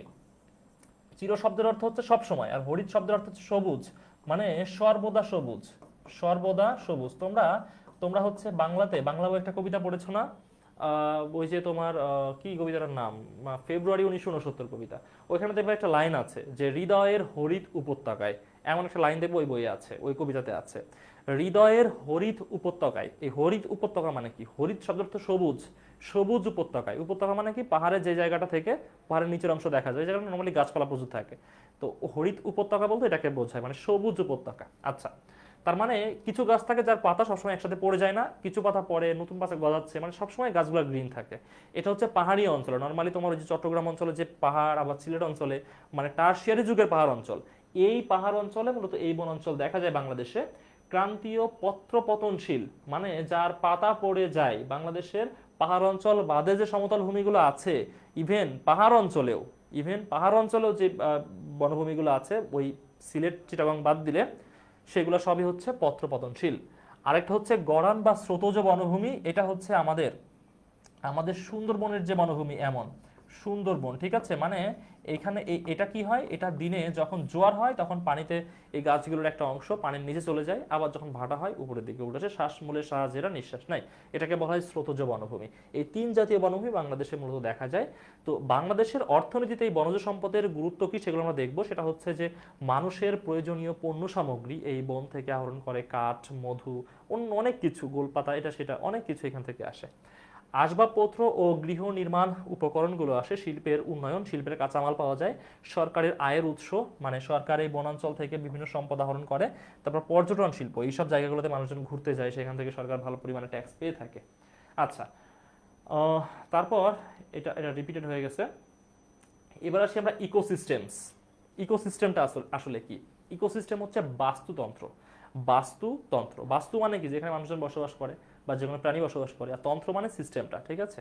তার মানে বিভিন্ন প্রাণীর যে বসবাসের আবাসস্থল, ঠিক আছে? বসবাসের আবাসস্থল না মানে শুধু আবাসস্থল, এই আবাসস্থলই হচ্ছে ইকোসিস্টেম। ইকোসিস্টেম বা বাস্তুতন্ত্র হলো একটি নির্দিষ্ট এলাকার সমস্ত জীবন্ত উপাদান, উদ্ভিদ, প্রাণী, অণুজীব এবং তাদের পরিবেশের অজীব উপাদানগুলোর, মানে সূর্যালোক, মাটি, পানি, বায়ু, ঠিক আছে? এইগুলা হচ্ছে অজীব। আচ্ছা, তো এইগুলাকে বলা হয় কি? এইগুলাকে বলা হয় হচ্ছে তোমার ইনঅর্গানিক। ইনঅর্গানিক, আচ্ছা। আর এইগুলো যেগুলো আছে না, এগুলোকে বলা হয় হচ্ছে অর্গানিক। অর্গানিক। তাহলে যে কোনো পরিবেশের অর্গানিক এবং ইনঅর্গানিক যে এলিমেন্টসগুলো আছে এদের মধ্যে যে পারস্পরিক মিথস্ক্রিয়া বা সম্পর্কের একটি কার্যকরী ব্যবস্থা, এটাই হচ্ছে মূলত ইকোসিস্টেম। এই ব্যবস্থায় জীব এবং তাদের পরিবেশ পুষ্টিচক্র ও শক্তি প্রবাহের মাধ্যমে একে অপরের সাথে যুক্ত থাকে। পুষ্টিচক্র বা শক্তি প্রবাহটা কি সেটা দেখো। সেটা হচ্ছে যে ধরো আমরা শক্তিগুলো পাচ্ছি কোন জায়গা থেকে? বিভিন্ন উদ্ভিদ বা প্রাণী দেহ থেকে পাচ্ছি না, উদ্ভিদের ফল খাচ্ছি বা সেখান থেকে আমরা হচ্ছে শর্করা বা আমিষ গ্রহণ করতেছি, আমিষ গ্রহণ করছি প্রাণী থেকে, উদ্ভিদ থেকে করে থাকি, তাদের থেকে শক্তি আমরা নিচ্ছি। আবার আমরা যখন মারা যাচ্ছি, আমাদের দেহ মাটিতে মিশে যাচ্ছে, আমাদের থেকে শক্তি নিচ্ছে হচ্ছে আবার উদ্ভিদ। ঠিক আছে, তো এটাই হচ্ছে মূলত ইকোসিস্টেম, শক্তি প্রবাহ বা পুষ্টি চক্র। আচ্ছা, ইকোসিস্টেম প্রধানত দুটি উপাদানে বিভক্ত, একটা হচ্ছে বায়োটিক আর একটা অ্যাবায়োটিক। ওই যে বললাম অর্গানিক ইনঅর্গানিক, এইটাই ঠিক আছে। অর্গানিকটা হচ্ছে বায়োটিক, এটা হচ্ছে মূলত যেটাকে আমি অর্গানিক বললাম ওইখানে সেটাই, ঠিক আছে। বায়োটিকও বলা যায় জৈব, যেটা বাংলাতে বলে। আর অ্যাবায়োটিক হচ্ছে ইনঅর্গানিক, ইনঅর্গানিক, ঠিক আছে। আচ্ছা, তো কেমনে আমরা চিনবো? তো জৈব যেটা বা বায়োটিক যেটা, এটা নতুন করে তৈরি হয়। আর অজৈব যেটা বা অ্যাবায়োটিক যেটা বা ইনঅর্গানিক যেটা, এটা নতুন করে তৈরি হওয়ার কিছু না, এটা পৃথিবীর সৃষ্টির সময় থেকেই ছিল। যেমন মাটি, পানি, বায়ু, এগুলো পৃথিবীর সৃষ্টির সময় থেকে ছিল, নতুন করে তৈরি হয় না কিছু, ঠিক আছে। নতুন করে পৃথিবীতে পানি তৈরি হয় না, নতুন করে বায়ু তৈরি হয় না, নতুন করে মাটি তৈরি হয় না, ঠিক আছে। মানে এগুলা জাস্ট রূপভেদের পরিবর্তন হয়, তাছাড়া কিচ্ছু না, ঠিক আছে। তো বায়োটিক হচ্ছে সমস্ত জীবন্ত উপকরণ, যেমন উদ্ভিদ, প্রাণী, অণুজীব। আর অ্যাবায়োটিক হচ্ছে নির্জীব পরিবেশ, যেমন আলো, তাপমাত্রা, পানি, মাটি, খনিজ ও জলবায়ু। এগুলো নতুন করে তৈরি হওয়ার কিছু নাই। পৃথিবীর সৃষ্টির দিন থেকে যতটুকু তোমার হচ্ছে ইয়া ছিল, আমি ধরলাম বায়ু ছিল, এখনো বায়ু ততটুকুই আছে, চেঞ্জ হয় না, বিষয়টা হচ্ছে এমন। ওকে, এবার আসি ইকোসিস্টেম। সরি, ইকোসিস্টেমটা পড়াচ্ছি আমরা। ইকোসিস্টেমের ক্লাসিফিকেশনের মধ্যে দুইটা দেখি আমরা, প্রাকৃতিক আর একটা হচ্ছে মানুষ কর্তৃক সৃষ্ট। প্রাকৃতিকগুলো তো বুঝতে পারলাম, ওই যে বায়োটিক অ্যাবায়োটিক এগুলো সবই হচ্ছে মূলত প্রাকৃতিক। আর মানুষ মানুষ কর্তৃক সৃষ্ট কোনগুলো? ঘর বাড়ি, দালান কোঠা, রাস্তাঘাট, গাড়ি ঘোড়া, যা কিছু আছে মানুষ তৈরি করেছে, এগুলো সবই হচ্ছে তোমার মানুষ সৃষ্ট। এই যে দেখো একটা ইকোসিস্টেম, এখানে প্রাকৃতিক আছে, অপ্রাকৃতিক আছে, বায়োটিক আছে, অ্যাবায়োটিক আছে, সব কিছু আছে, নিয়েই হচ্ছে একটা ইকোসিস্টেম বা বাস্তুতন্ত্র। ছোটবেলা থেকে পড়েছো বাস্তুতন্ত্র তোমরা। ওকে, এবার আসি আমরা বায়োম। বায়োম হচ্ছে জলবায়ু অঞ্চল, মূলত সহজভাবে বলতে গেলে। দেখো বলতেছে বায়োম বা জীব অঞ্চল হলো পৃথিবীর বড় কোনো ভৌগোলিক অঞ্চল যা নির্দিষ্ট জলবায়ু, মাটি, আলো এবং পানির পরিমাণের ওপর ভিত্তি করে অনন্য উদ্ভিদ ও প্রাণী সম্প্রদায়ে গঠিত।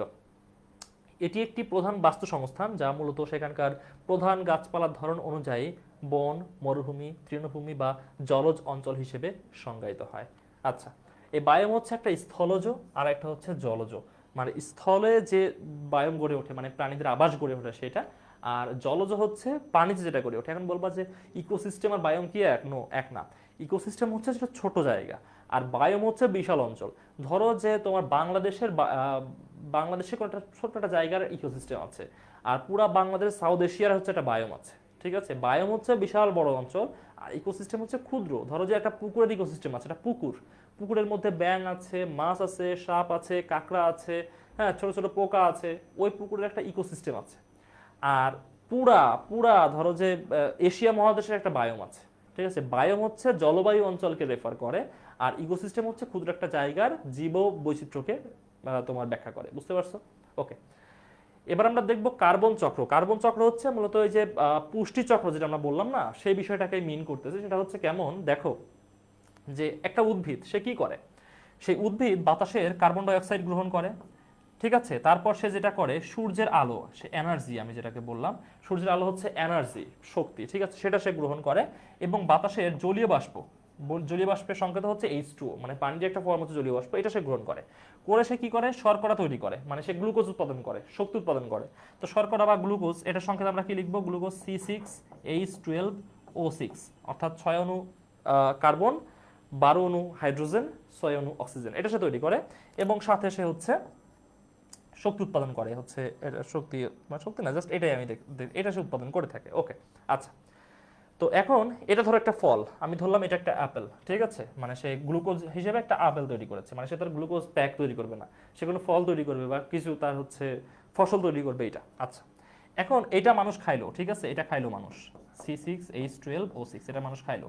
নিয়ে কি হলো, মানুষ তো অক্সিজেন গ্রহণ করছে না, নিজের দেহের মধ্যে অক্সিজেন সে গ্রহণ করলো।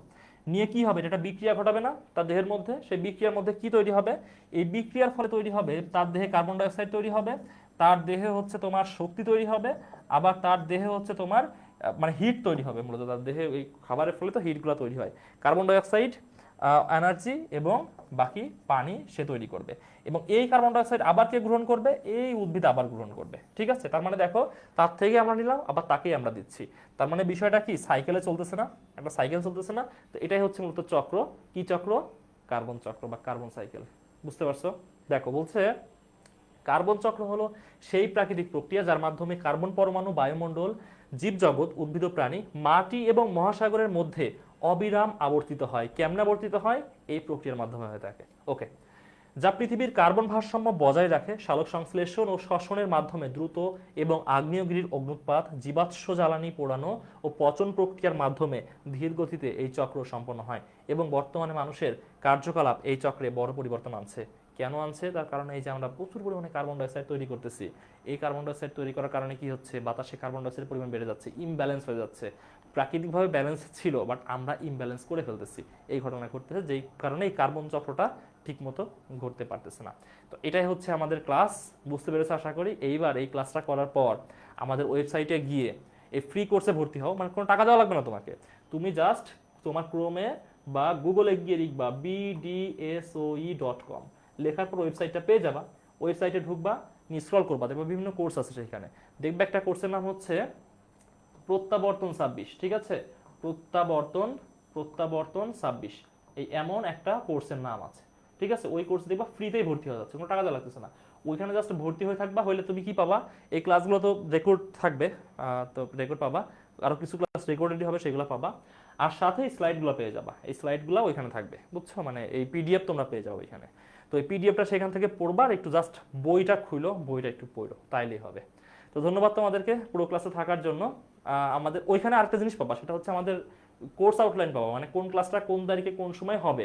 ঠিক আছে, সেই কোর্স আউটলাইনটা ওখানে পেয়ে যাবা তোমরা। ঠিক আছে, তো খুবই মজার ব্যাপার, ফ্রিতে পুরো আইসিএসসির পড়া।